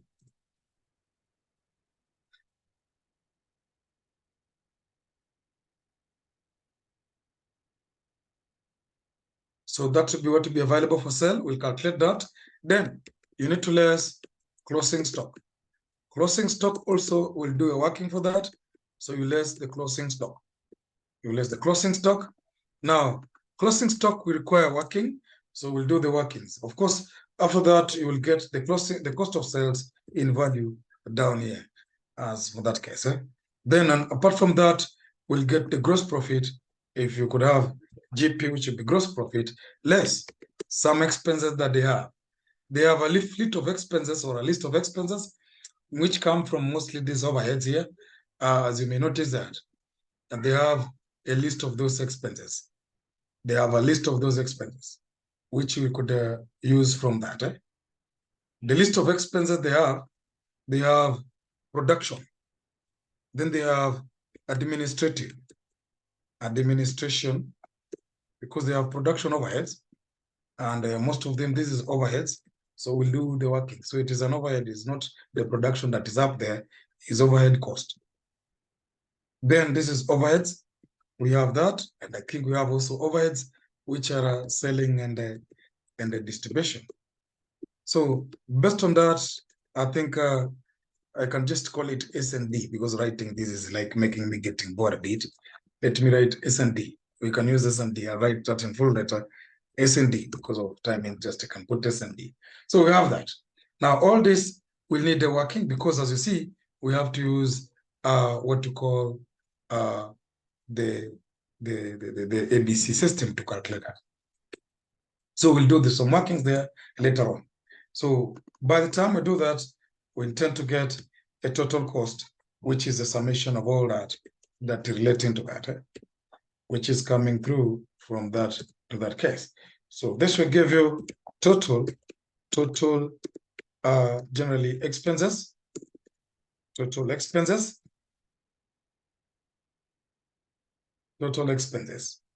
and that is what we have. And that is it. So this will be giving us this. That's what we have. So let's go to the workings. I think we can fix some of the issues. Of course, all they required is to do some of the workings that may need to get those 25 points. Now, we can start with some workings maybe on this side and fix some issues there. Now, if you check again, based on that question, we have, of course, to deal with some data that we need to get, like we need to get what is because to get production, to get the cost of production, for that purpose, we need to calculate it. But can we get opening stock? Let's start with the opening stock as per the arrangement there. Opening stock, I can get it. They even told you the cost here. If you check here, there's an area where they gave us what is possibly the cost. If not here, I think is here. Is on this side here. Yeah. Here, they gave us what is the cost, and they have clearly told us what the cost was it for that.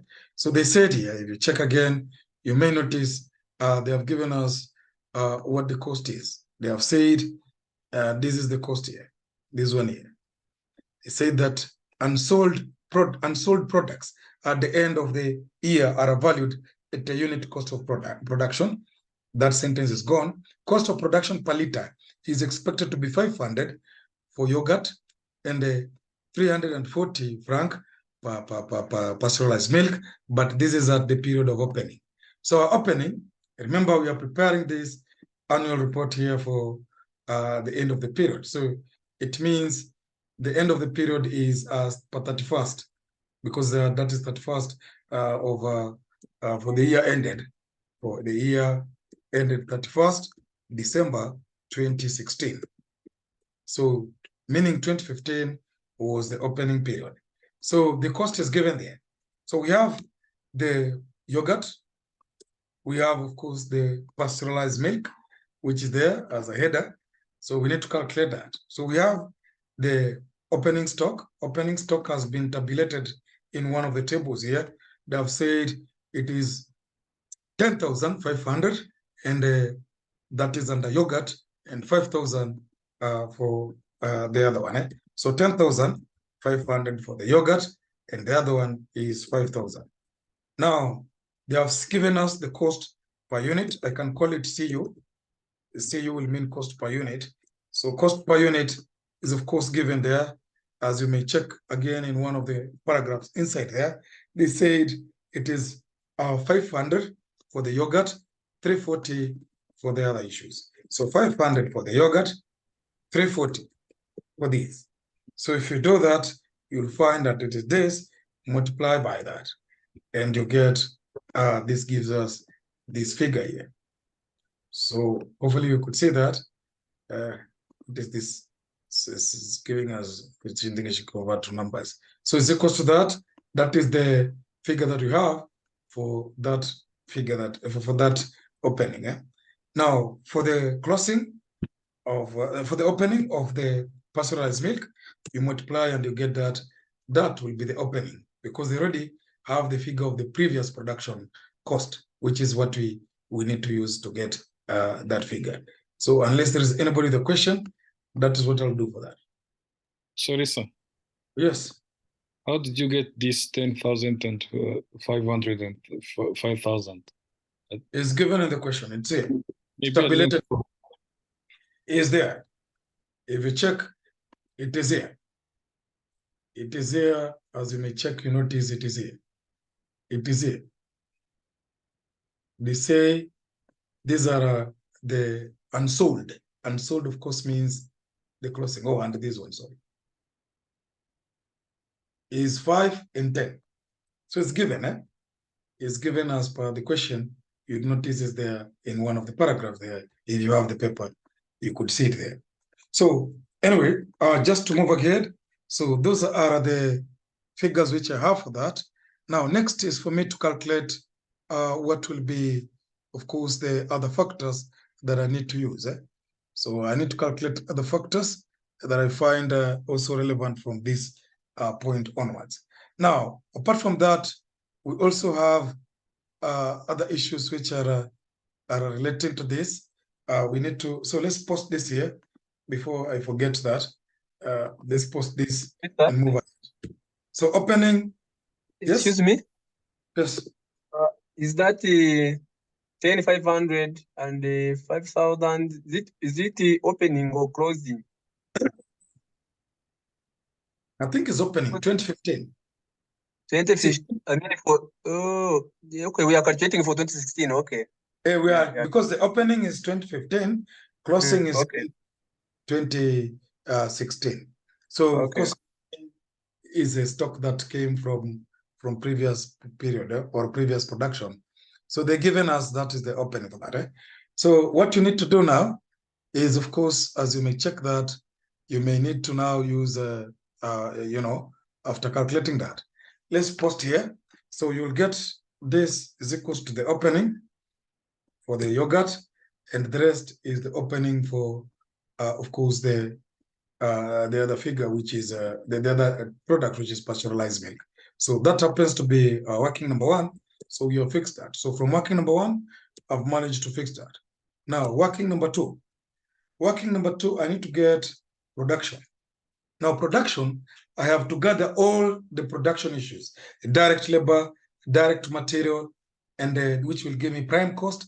I add plus the overheads, which already will be under what is called they will be factored in what is called the ABC system of what it is. So let's work on working number 2. So working number 2 is for me to get working number 2 is for me to get what we call the production cost per unit. Production cost per unit. Production cost per unit, which I need to work on it. So that is the case. Let's deal again. We have the yogurts. We have the pasteurized milk. And we need to get that to use that. So let's start with the direct labor as we do other things. So there is direct labor. Let's start with direct material, by the way. So direct material. So direct material, we need to calculate that. So if you check again, I need to calculate what is my direct materials. Now, if you come here, the direct material is the raw material, which is, of course, milk. They said here that raw milk as a primary material is bought from the farmers at 250 per liters.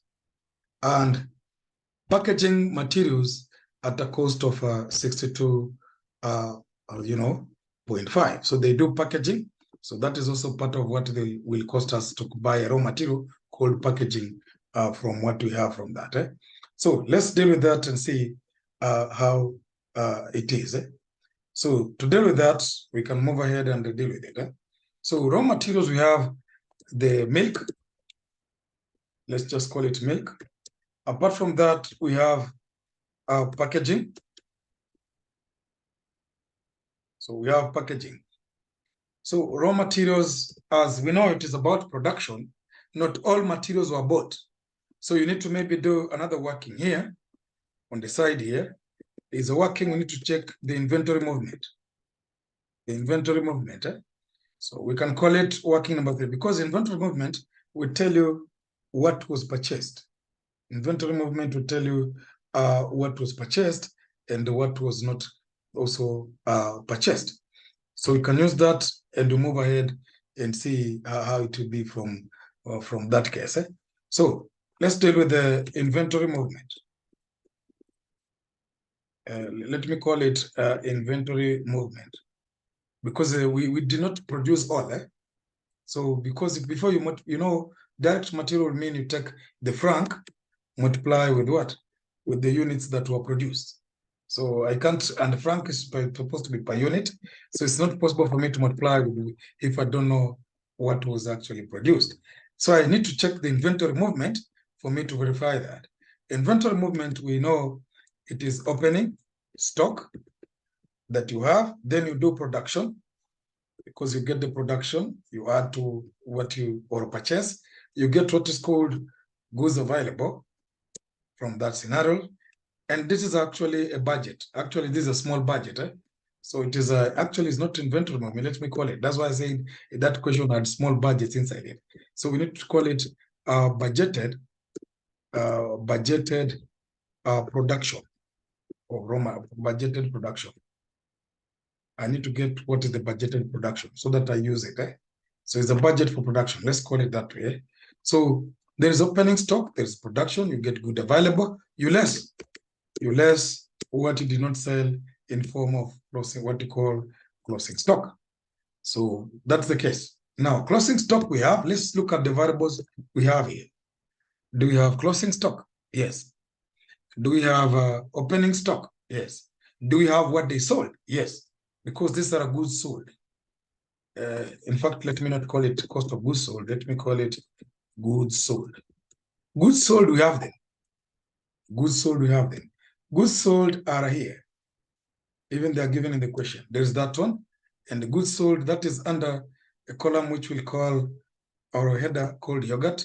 And then there's another header which is called pasteurized milk. So goods sold is equal to that. And that is what we have. So if you check that, that will give you that. So here again, we have another figure of goods sold. Let me just drag this so that we get it equals to that. So if you get that, that's what we have. So this is the total of goods sold, which I think if you check is already given. So we have all that. All that is missing is what was produced to make this be sold. So opening, we have. It is this. And we have also opening on that side, which is that. So we are missing this part. So this is the missing value, which is supposed to be calculated. So we have this as to be calculated. So this is supposed to be calculated. I am not, we don't have it, so I'll calculate it. So closing stock, I have it. Or there's another way you find the difference between inventory and add on that. So there are two ways of thinking about it. So the closing stock, I think we have it anybody can see on top of here, on top of the question or on top of the Excel there is 9,000, and there is also 6,000, which is under pastoralized and that. So we have 9,500. So here we have at least 9,500. And on this side, we have at least 6,000, which is given there. So this is supposed to give us, no, this is goods available. I think I did the wrong way. This is goods sold should come down here. This is the way I thought it was correct. This is goods available. And my interpretation was wrong. Just the correct way should be this way. So that is this goods available. So goods available is this one here. We don't know it. It's supposed to be added. You can't know it if you have not added the other figures there. So anyway, that's what it is. So we have goods available. So goods available, we need to calculate it. I don't know what is happening there. The Excel is disturbing me a bit. Just a minute. I needed to do this, but it is not accepted. Oh, it has accepted now. So this is a case. Sometimes it the technology issues. So this is also, this should be also the one that should be charged here. And of course, here we should calculate, find out also is it. So this will be calculated. So this is the goods sold. This is the correct name for this, because the cost of goods sold, the cost of sales represents also the goods sold inside it, because they're the ones making that. So it's equal to that. So from that, we can get the production. I think you know mathematically what it means.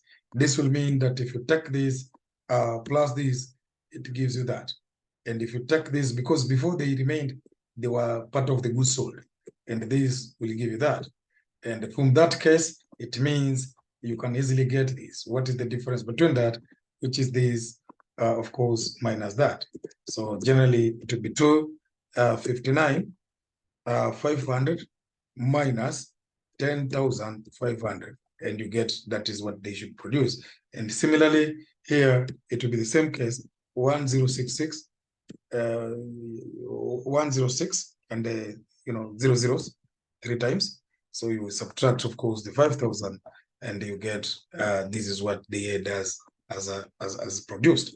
So why I was doing that? Because I need to multiply here with the price. Because to get this, there's no another option. The option is to try to deal with it from that angle. So after that, unless there is anybody with a question, if there isn't, that's what I'm going to do to get what it is. Let me create a column for working, which can be relevant for this case of explanation. So we have gotten how much they should produce, and that's what we need here. So that's the case. So in terms of that, let's find out what is the cost of, again, to review again, they say the cost of buying milk is 250. So that's the cost of buying milk. The packaging is 62.5. So of course, you need to multiply that. So we'll take 250, multiply with the number of liters, which are 249,000 for that part of yogurt.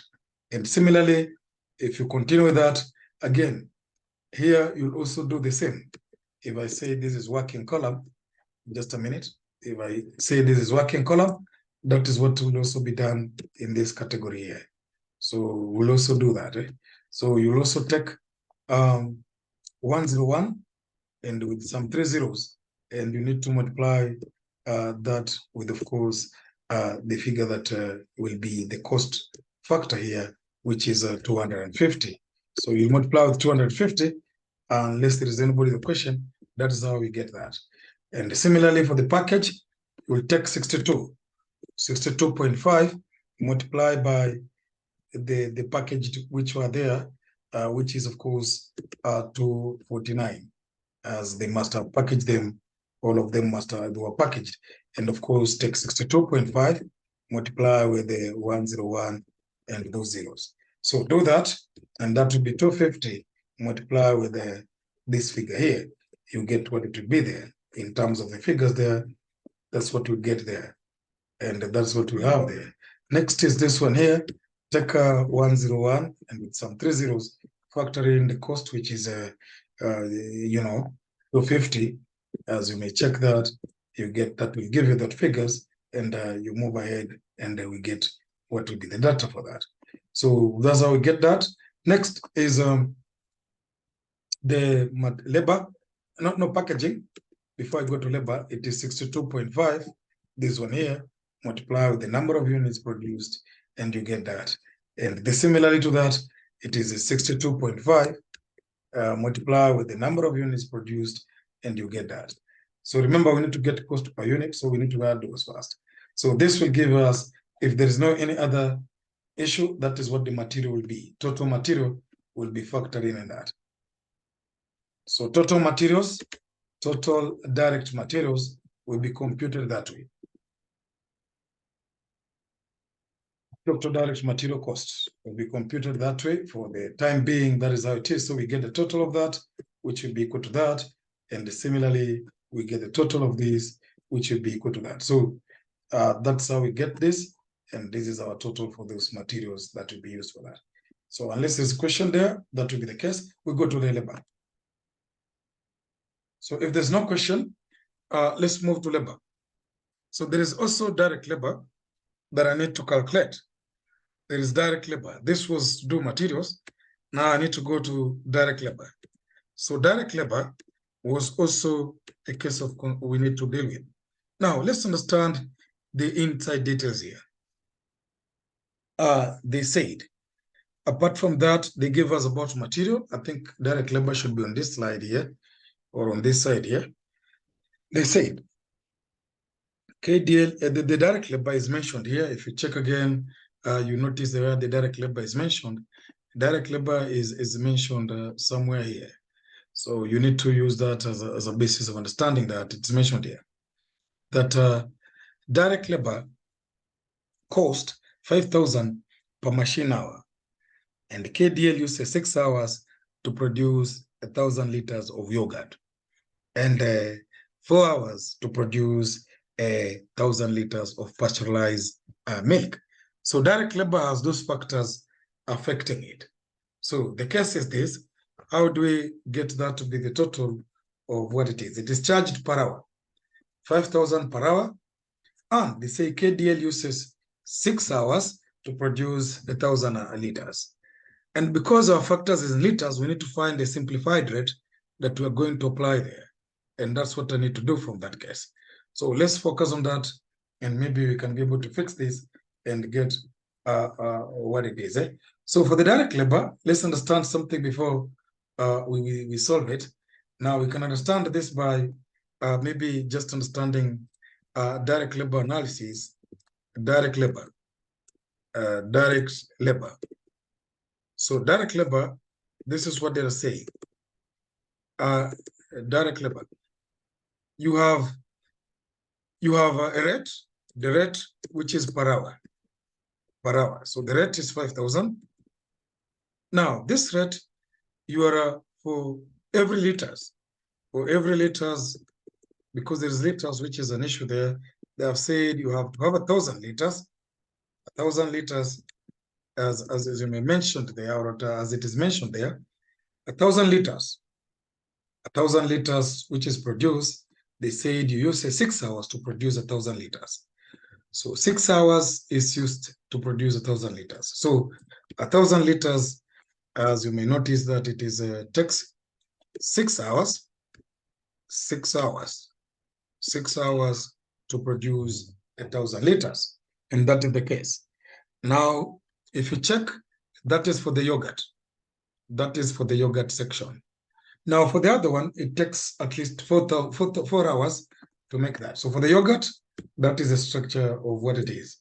For the other one, it is the pasteurized milk. They take 4 hours to make 1,000 liters. So that's what they have said. So I could do an average of that, meaning that I can get, because I can get what it is. I can get how it is, but basically by taking to get what it will be an average, and I get the cost per hour. That's what I need to do. I want to get the rate of how much it is a liter per hour, because this one is money. How you convert money, it is franc per hour. So I want to get how it is. Based on that, then I can multiply and get how it will be for that case. So if you take that, we can get how much it will be, of course, and we can now know how many hours they will make per liters. So that will mean if you want to use that, you have to divide and get how it is from that case. So if you check, we need to divide that so that we get what is the rate. What is the rate? And that rate is the one that we use, of course, to get how much to charge for those number of liters. So we have 5,000.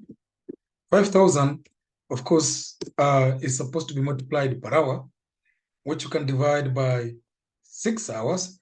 But these 6 hours are equivalent to what will be 1,000. Those 6 hours equivalent to what will be 1,000, and that will give you how to stipulate this. So from that, we can easily get how to deal with that. Right? So this will give us that. Similarly for this, there is, of course, 5,000. And then as you check through, you'll notice that we have, again, 1,000. 1,000 is liters, which they produce. And those liters are per 4 hours.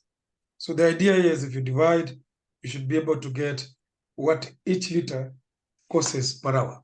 Is it?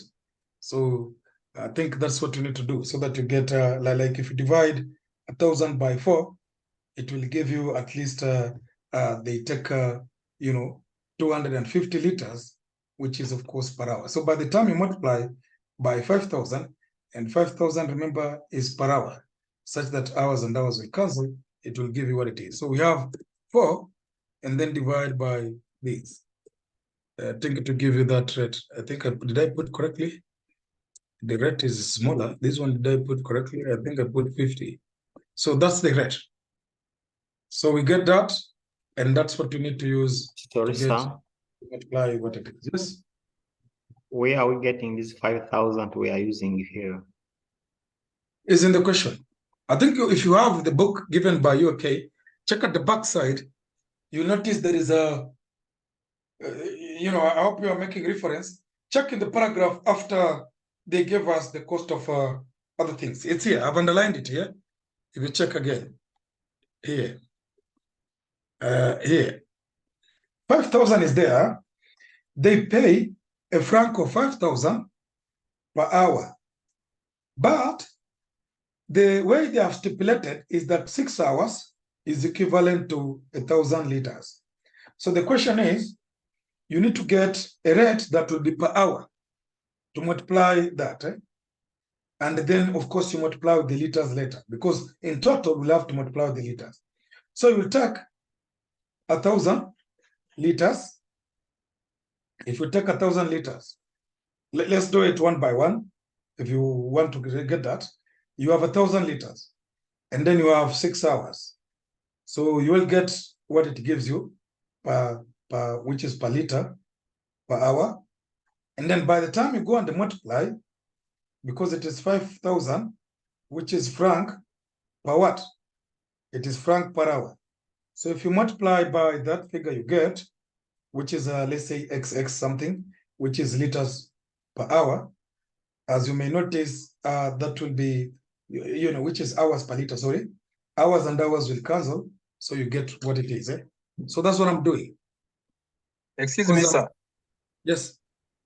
I think what you have got is the contribution of the machine per liter, because you are getting, for example, in yogurt, you are getting 30 francs per liter.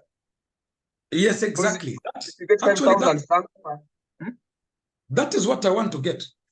Yes. What I want to get here is 30 franc per liter. Per liter, yes. Yes, that is what I want to get. So if I got that, that is exactly my intention. But And that one is the contribution of the machine per liter, because it means that the machine is contributing 30 francs per liter. Exactly. Where fat is coming from? I've said again, if you check, this is what we have done here.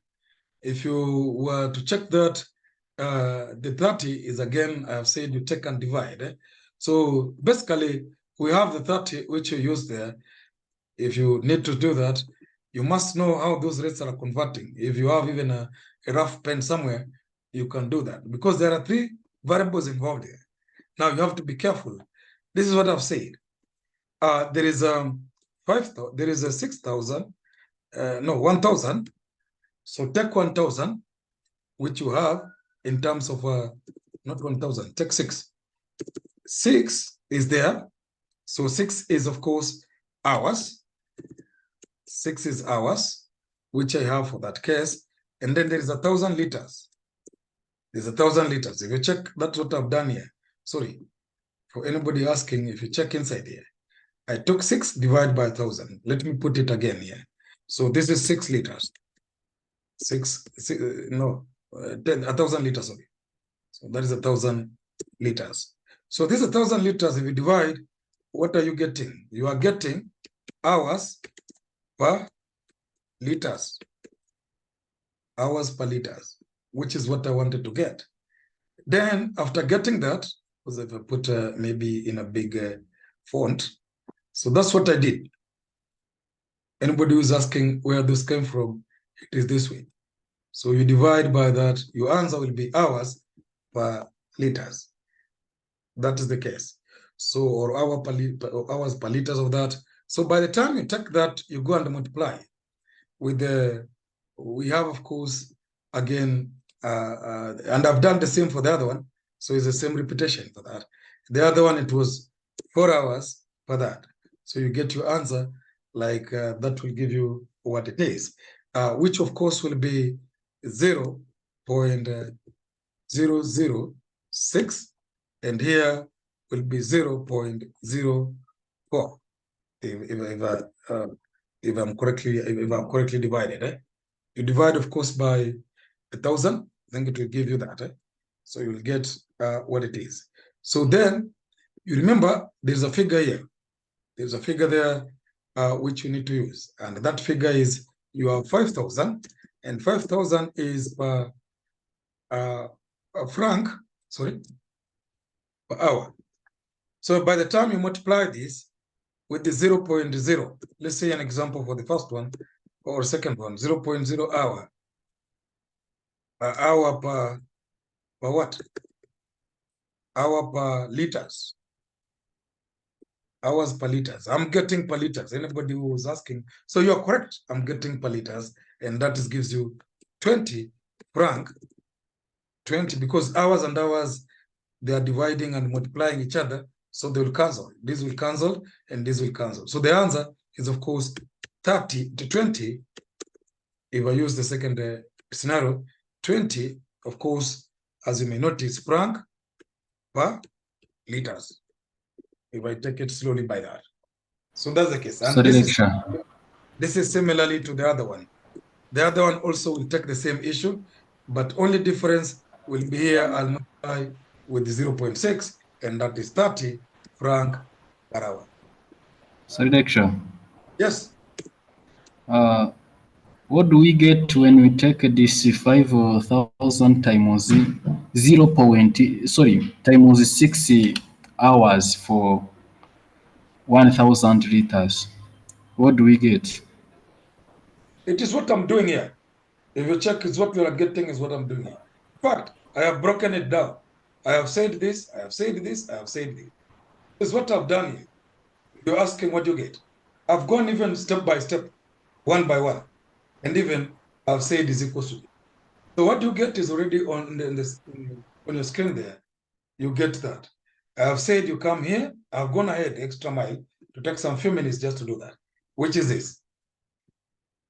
If you are asking what you get is already there. Even I've put the units just to show you what you are getting. And even it agrees with what my friend has said there. It is 30 franc, of course, per hour, which is correct. So that's what we get. I put here, I think I've gone through detail by detail. So there's nothing which I've just done without, I think you have seen it, unless I didn't get your question, but that's what we get, it is here. Maybe you get your question properly, but if your question is what we get, it is here. So we get the labor. So it means now we can come and charge the direct labor here. So we can charge now the direct labor. So to charge direct labor, as you may notice, we will take for the yogurt. For the yogurt, we'll take 30. That's 30 you are seeing there, which is of course franc. If I put even the units per liters, I would abbreviate liters like that, multiply by, of course, the number of liters produced, which is 249 and in 1,000. That is what you get for that. And similarly, that is also what will happen this side. I'll take 20, which is of course franc per liters. I multiply with the number of liters produced. The number of liters are equal to 1,101 and in thousands. And that's what I'll do. So that means generally what I'm going to do is to take this here, multiply by the 20 that I got there, and I get that. And this one here, multiply by this figure here, multiply by that, which makes sense. Because now we have it, I think I did, this one should pick from here. Let me see if I picked correctly. No, this should pick from the 30 because this was yogurt. So that is the labor cost. I think this is picked correctly. Yeah. So that's the labor cost. And it makes sense because as you may check, the units even involved.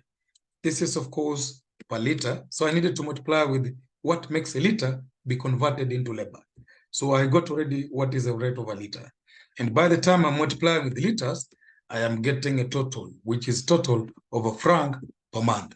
So liters is not an issue anymore. It has used for us, or we have used liters to multiply. So the intention here was to get what is the rate of a liter, because everything here is subject to converting it using liters at the end of it. So I got correctly that, or we got correctly that. We got 30 franc per liter, and we multiply by 249 liters, we got 20 franc per liter, and we multiply by liters. And liters will cancel out with liters, and you get total of a franc. So unless there's any question, that's what we have. Eh? So the two will give you what is called the prime cost.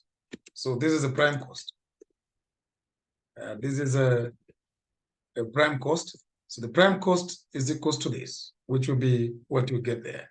So prime cost is summation of those two. Sorry, summation of this here. You have your figures. It's not adding. Okay, good. So that is summation of that. And similarly, that will also be summation of whatever we get on that side. So plus this one here, because prime cost is both direct, right? So plus that one on top there, which gives you that. So we have a prime cost. Now we need to go to the variable cost.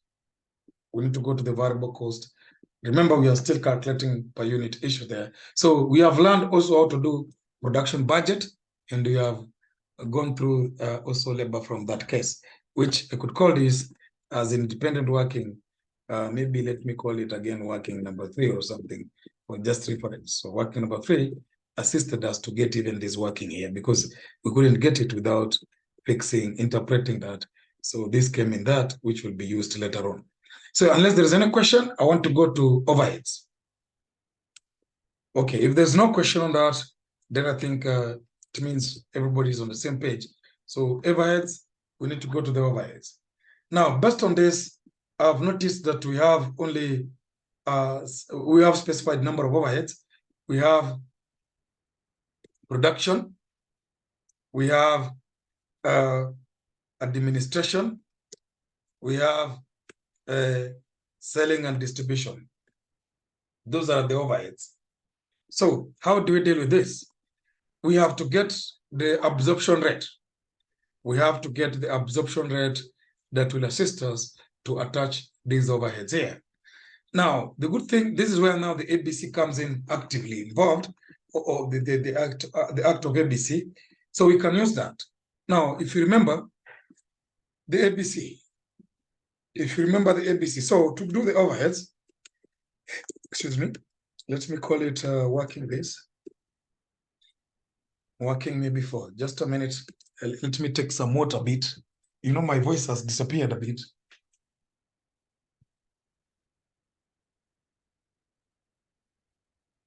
So, excuse me. So there is overheads. think I've been shouting a lot. Maybe.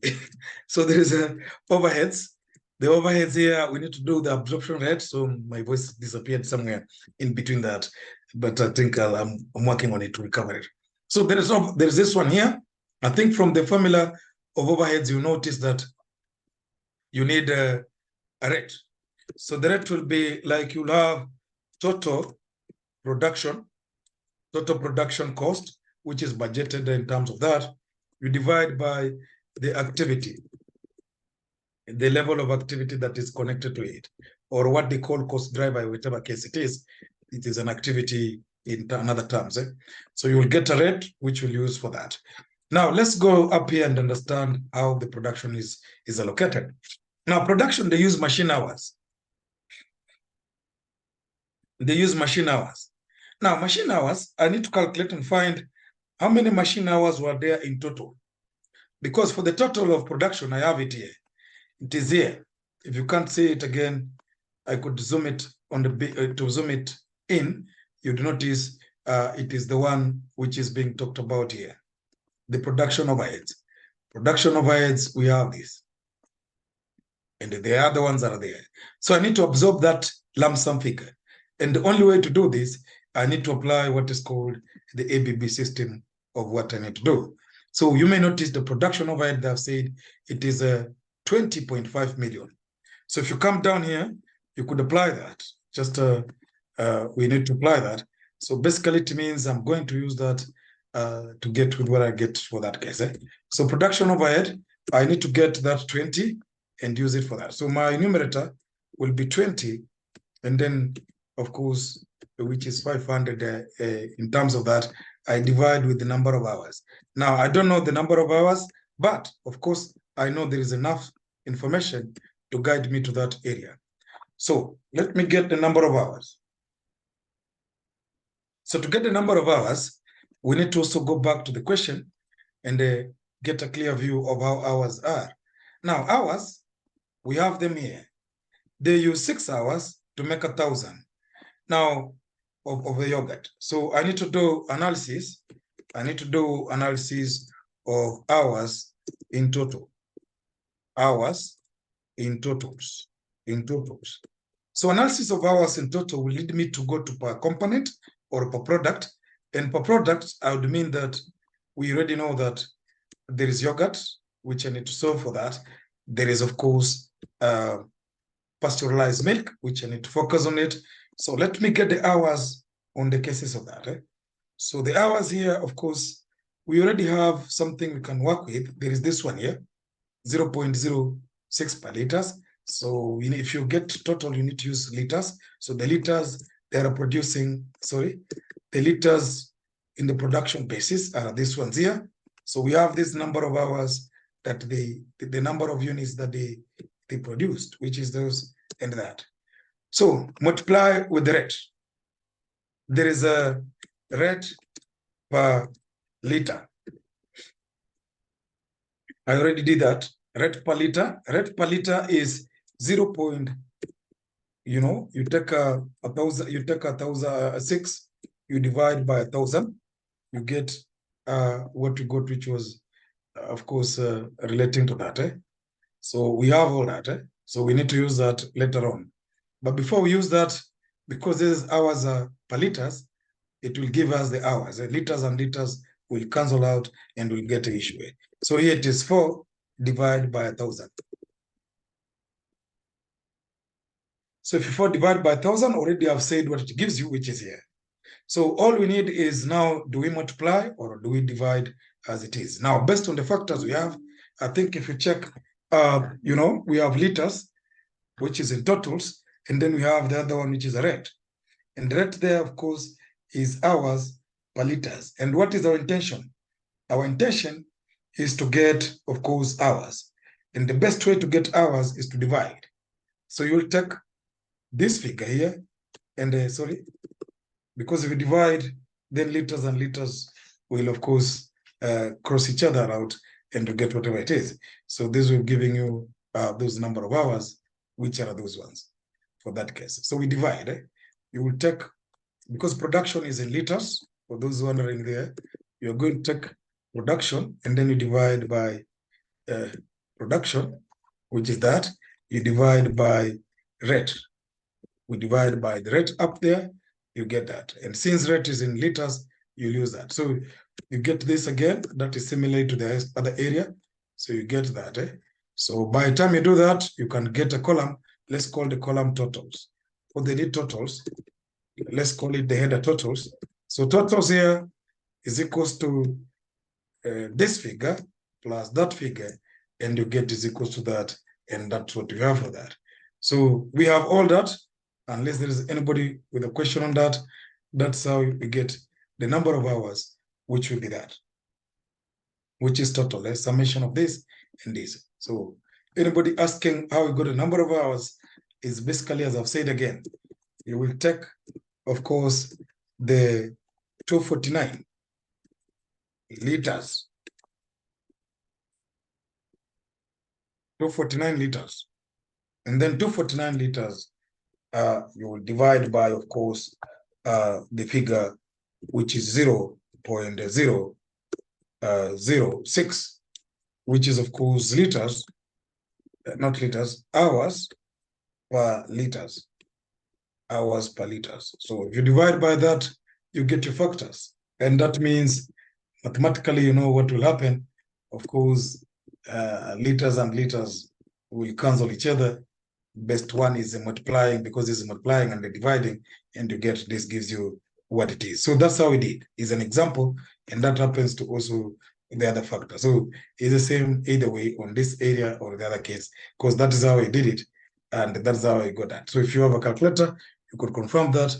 It will give you what the system is giving you. So you take this, you divide here by 4, you know, I think I put too many zeros. I think they should be only with 2 zeros. So that's the case. So unless there's a question, that's what I've done, and that is a 0.004. So we have that. That's how we got that. So you use that. Yes. If we want to cancel liters with liters, we shall multiply, because if you divide, it's like we are getting liters squared per hour. If you want to cancel liters per liter, we shall multiply instead. We shall get 249,000, then multiply by 0.006 hours per liter. Yes. I think that's true. Unless I've done it wrongly, but I think it's correct the way I've done it. Is it? How will it cancel?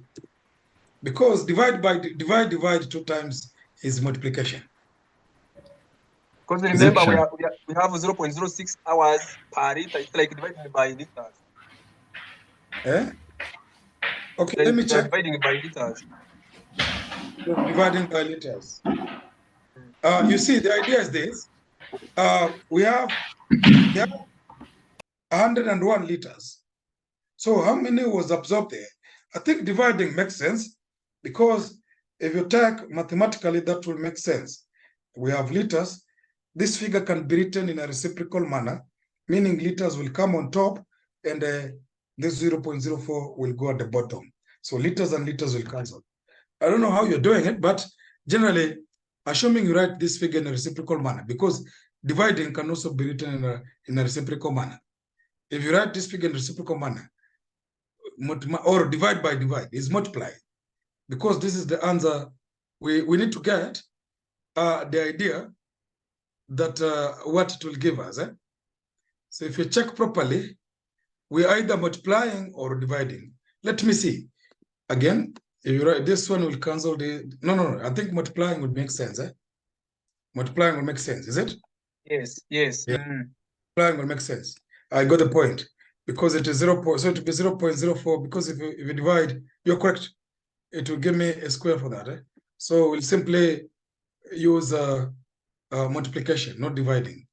Multiplication will make sense, because I've noticed where the issue was. It is true, it will give a square. So this multiply by this will be that, and this, of course, you multiply by this will be that, and that will be the hours which we get. So if you get those hours, you add that will give you. So it's multiplying, not dividing. I had interpreted that wrongly. If you divide, of course, it gives you something different. So if you come here, you'll have to use that, and that's what we'll use. We'll take 20 million and divide by that. So we can get an absorption rate, overhead absorption rate. So here we have said we divide. I think dividing means you get 249. The way we got that, we multiply by that. But I'll put that letter, which is 0.06, and you get what it is. So if you come here, you get what the figure is. And the figure is you take 250 to 20, is it 20? 500. I think it's 20, is it? Okay, you'll check. So divide this by this number of hours, you'll get the rate. So that is the rate, and this rate is the one that we may need for any other case. That is the rate we may need for, because this rate is equivalent to a franc per hours. Because you have divided this with franc per hours. So we'll use that to allocate the production. We'll use that to allocate production. Now, let's finish the ABC issues so that we can be done with it. So another issue of ABC is the administrative expense. If you check there, we also have administrative expense. Now, administrative expense, they have already told you what will make it, or what makes it to change, which is the cost driver. So if you come here again, you'll use that. So what does administrative, or what makes administrative to be changing or be causing the changes in cost? They've said it's production volumes. So again, if you come here, you can pick the production volumes. The production volumes is equal to that, and the production volumes here is equal to this. When you add the two, I think I can remove this. When you add the two, this is equal to this, plus that. You get is equal to that. That's what to be produced. So they say they use production volume. So we need the total. Remember again, we need the total, the same way as you're using here. So is ABC you being used here?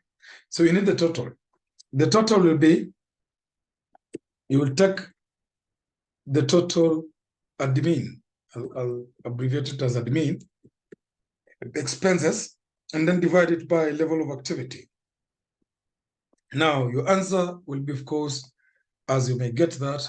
I think here the answer will be hours per liter. Is it true? No. Here the answer should be franc, of course, per hours. I put the wrong issue. Franc per hours. The answer we are getting from production. I think I should change that. So here, there is also this factor we are getting here. Now, this factor is that you will get, of course, the rate that the money is being absorbed at, which is, of course, franc per certain activity. Now, this is franc per volume, because they say they are using volumes.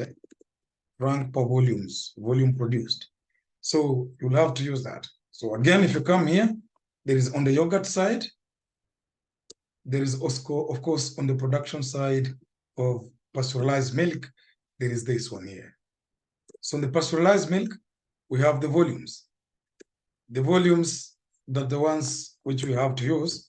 So let's put the volumes. I think here I should put volumes. Volumes, those are our volumes. So we have the volumes.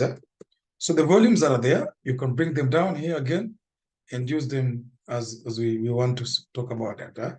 So let's use that to, of course, extract this. So let's get absorption overhead rate for these two, or which will be applied in both two. I don't think we need this because we already have it. Let's just let's get the overhead immediately instead of wasting time. So we have that overhead production, or overhead administrative charges will be, you'll take the total, go to the total. The total, as you may check there, it is 15.65. So 15.65, which is what we have, 65. So of course, as you may notice, it is in thousands. So you add the 4 zeros to make it be the way it is supposed to be, which is equal to that. So as they say, it is in millions, as it is here. So it's in millions, it means there is some other zeros that we need to factor in. So if you divide, you're supposed to divide this by, of course, the volumes which are there. So if you take that, this is the volumes which we have there. and this should be maybe posted here. So this should be the administration expenses. So you have that. So that's the case there. So we have that, and that's the administrative expense. So divide this, take this, which is this one here, divide by these figures. You get it is equal to that, and that is giving us a franc volume. So it will be spread around using volumes. Using volumes, it will be the one which will make it to be taught to be allocated, and that is what the ABC advocates for. Now, lastly, I think among those issues we have is selling and distribution. Selling and distribution, they have said to use the number of trips, and the number of trips they have mentioned here. They say the distribution division makes expects to make 15, and that is for the yogurt. Yogurt will go for several times, maybe to check quality and all those, or maybe they are doing other things, and the other one is 5 trips. So we have that, because maybe fresh milk doesn't need production as it is. So the last thing is, of course, the S&D. S&D, which is selling and distribution. We have, again, as you may notice, there is, of course, the yogurt section, and of course, there is the pasteurized. We need to get the factors that are activities involved in that. The activity involves are trips, as mentioned. This will take 15 trips. This will take 25 trips. So overall, that will be 20 trips that you make. Use it as you may notice that there's a total of what charges in terms of that. The total, they have said, again, the total is 17.375. So you have 17.375. I think if you multiply by some 6 zeros, it will convert into 1,000, 1, 2, 3. So you get is equal to that, and that is what you have as a factor of that. So that is the total. Again, these are the total factors. So there's a total of S&D, selling and distribution, which is that. Probably you need to divide this just to do quickly, because I can see time is not on my side. I need to do this quickly. I thought the question always will take some few minutes, but it is equal to that. So that's the number of trips we use to allocate that. So we are done with that. We can go back to our statement and make the production statement work for us. So the rest, I'll put the formulas later before I send. I just could not do that. All of it is taking time. So you have already the rates. All we need is to factor in. This is equal to that. I'll put the formulas, as I said, later on. How many activities were there, number of terms of hours? There was this. For the yogurt, you get what it will give you for that. So we need to apply that and use it to spread those numbers that will be let into that. And remember, just one way of making sure you confirm, it should make sure that they add to the total from that. I'm putting on the wrong side. So we need to allocate that. We need to allocate that. And of course, this means you take the cost driver that you got. The working will be take the cost driver that you got multiplied by the rate, not the rate, the level of activity. Let me call it activity. And that's what it is. Now, unless there's any question, if there isn't, we're about to do that and see how many times or what it will give us for all those cases that we did.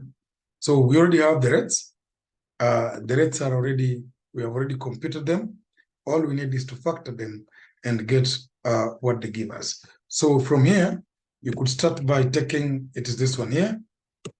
And I think that is the rate, and then multiply by, of course, it is allocated using the hours. So multiply by the hours to give you that. Similarly to this, take this, multiply by the rate you got, it will give you that as this column here. So overall, to make sure that you have done correctly, because you are allocating the same total, you should get the same figure. If you don't get the same figure, it means then there's a problem from that, what you have done. So this should be the case here.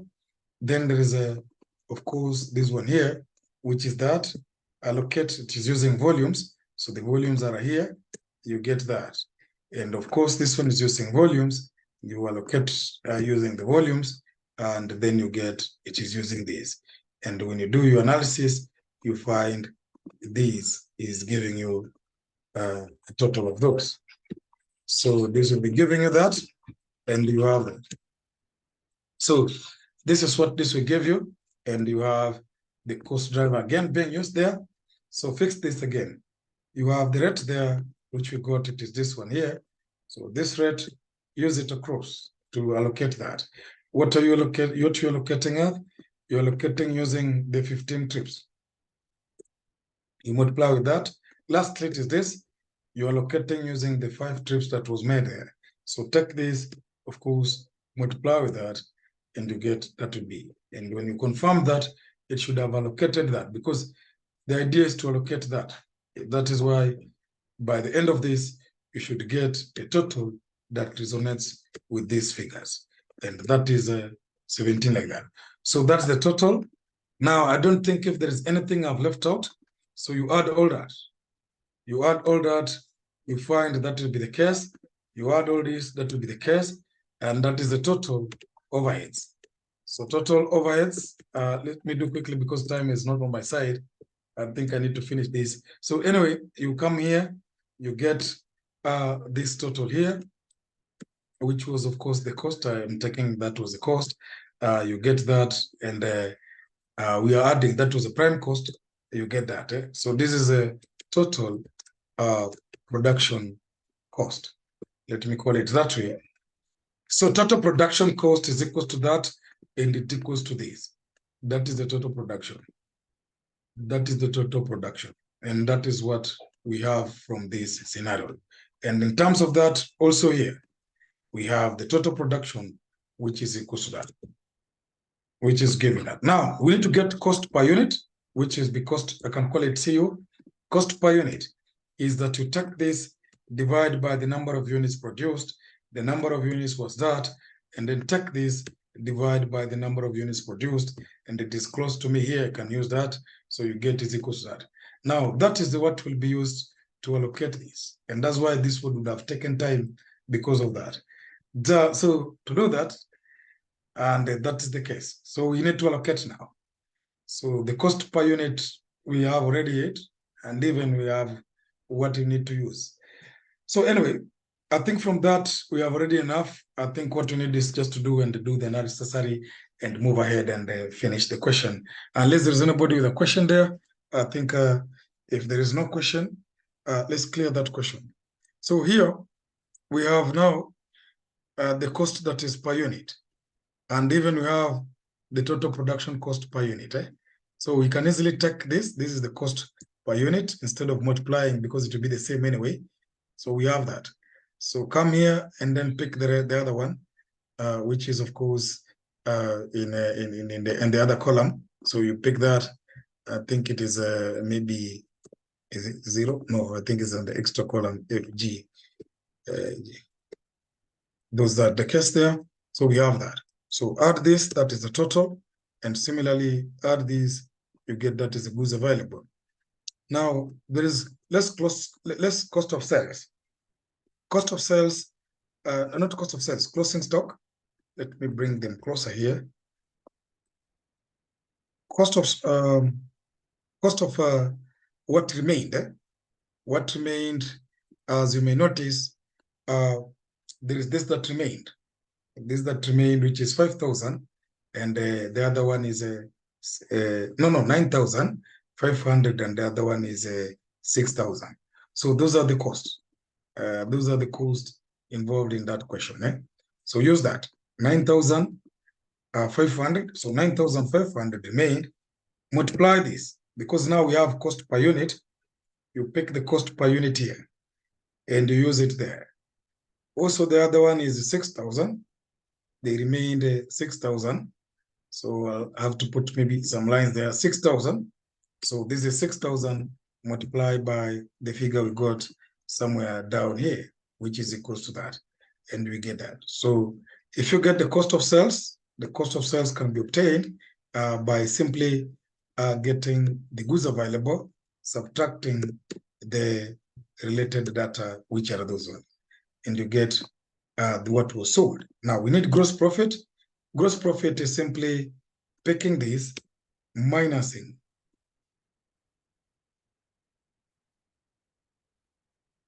minusing this. Oh, by the way, there is something I've noticed. This is a cost per unit, but there is cost per unit on production. I think I used wrong data. The cost per unit per production is not the same. I think I did, you know, sales is something coming later. So there is something which I need to separate. I should have separated this. There is something I did not separate.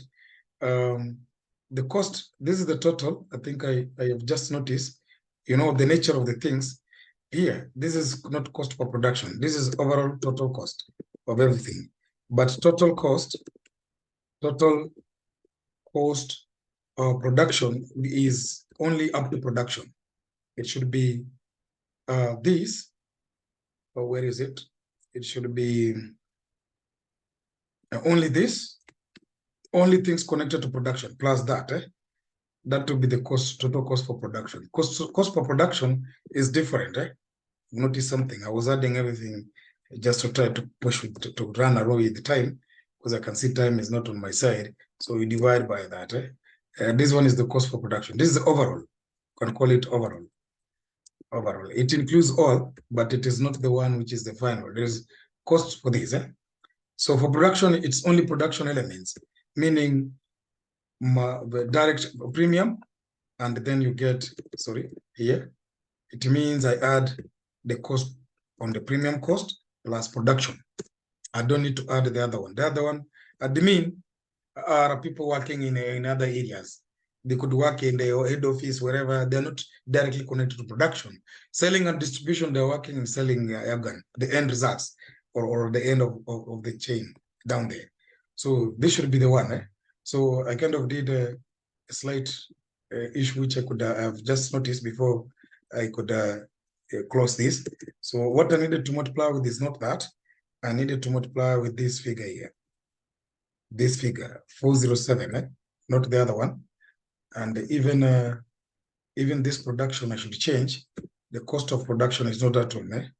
The cost of production is this one here, not the other one. I've just noticed that that is the cost of production.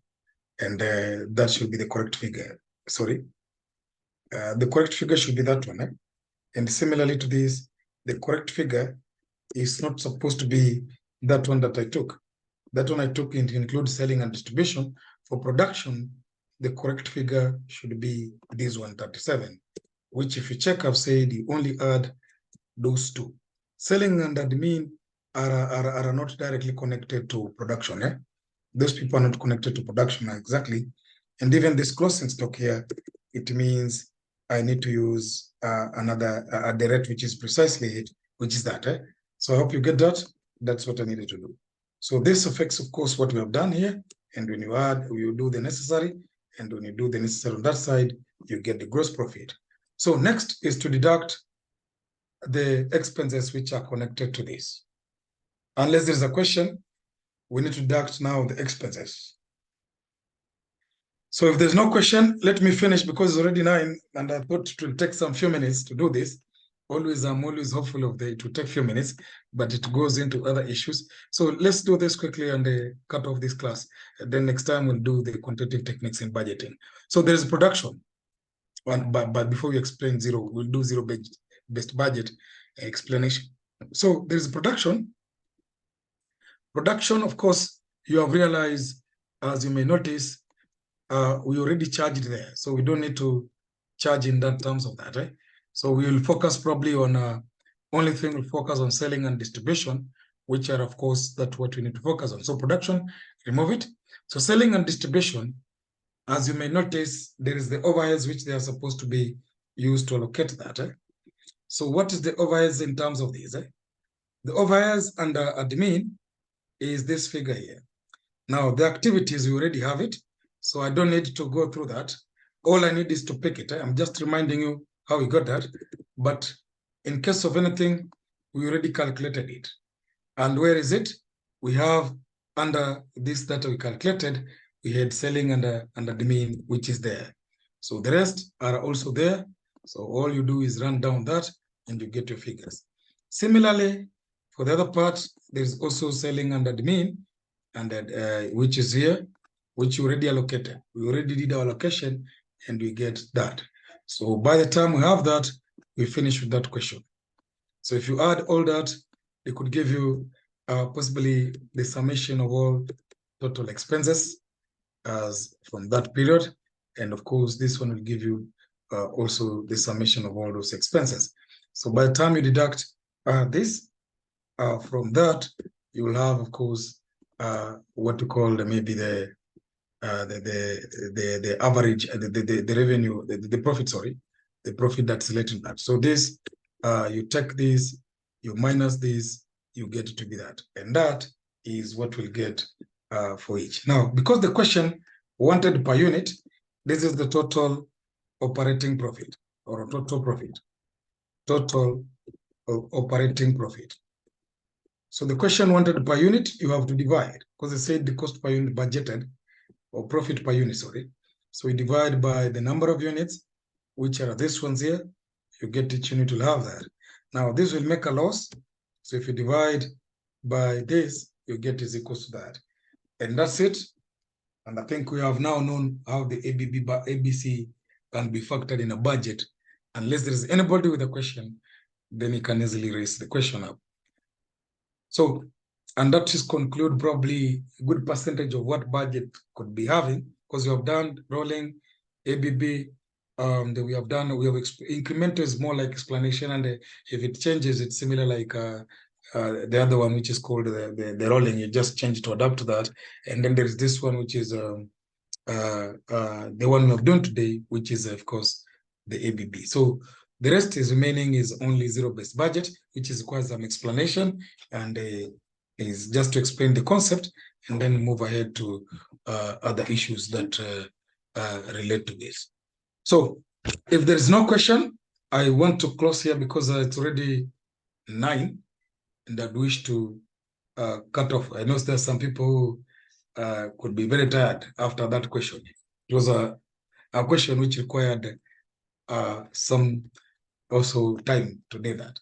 Question? Any question? No question? Okay. If there's no question, we'll meet on Thursday to do quantitative methods. We have a regression. We have the high-low and then the learning curve. And then I was planning, if I finish, maybe I can do on Sunday, for those who are in Kigali, I can do only variances on that day. That is my projection. There'll be, of course, somebody asked about linear. Also linear, I'll do it. Excuse me, sir. Yes. Hello? Yes, I'm listening. Yeah, will we have a class on Wednesday? Yes, we have a class on Wednesday, as usual.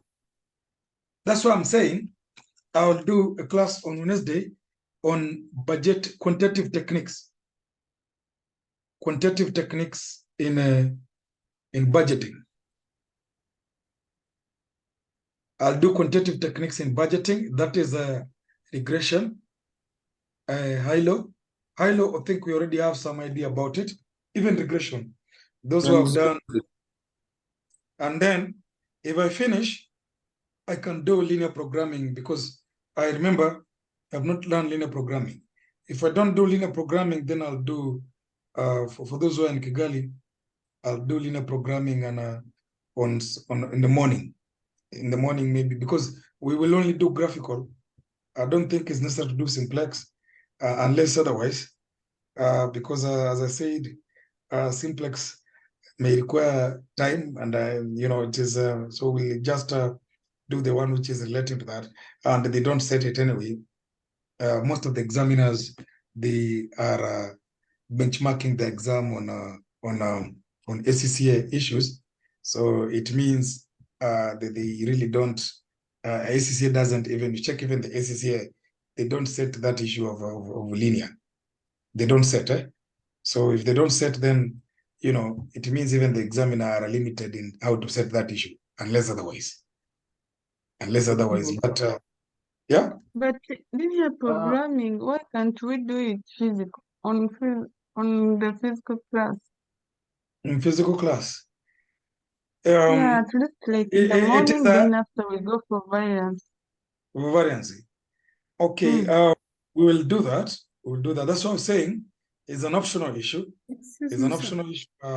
I said if you finish maybe earlier, and then we can look into that. Excuse me.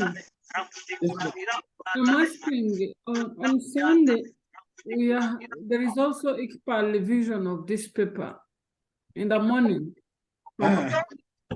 Okay. Now, do they record it? Yes, they record. They record. We have to If start you as usual. record, But we are going to there is follow up with the option. recording. There is option of viewing it in the future. Is it? Because Yes. also, unless you agree with the student of reporting to come Saturday, is to come. We do Saturday and then they do Sunday. That could be also an option. Which one you prefer? I think you can go as per timetable. The good thing is that the ICPA they record, and we have to do our physical class as usual. Yeah, so there is option. If you wanna discuss, maybe if you feel like you can go as usual, I'm open for that. If you discuss and agree, maybe you switch with the reporting students. So I don't have a problem with that. It will be okay. So you can discuss.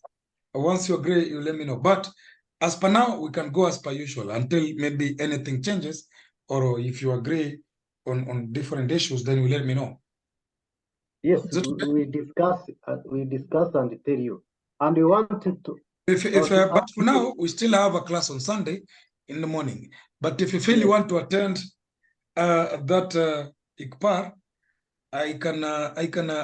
you can agree with maybe reporting to come Sunday and you come Saturday. But I don't know also, maybe they may not agree. So it depends. But it's a suggestion of my thinking that I can, or what I'm thinking, maybe. Yes, we discuss and we let you know. And we want to ask if this recording will be shared as early as possible. Tomorrow will be shared by tomorrow, because immediately I leave here, I have to give it time to be saved, and then after it is saved, I'll share tomorrow. Yes, no problem. Tomorrow, okay, thank you. Can help. Macaroni.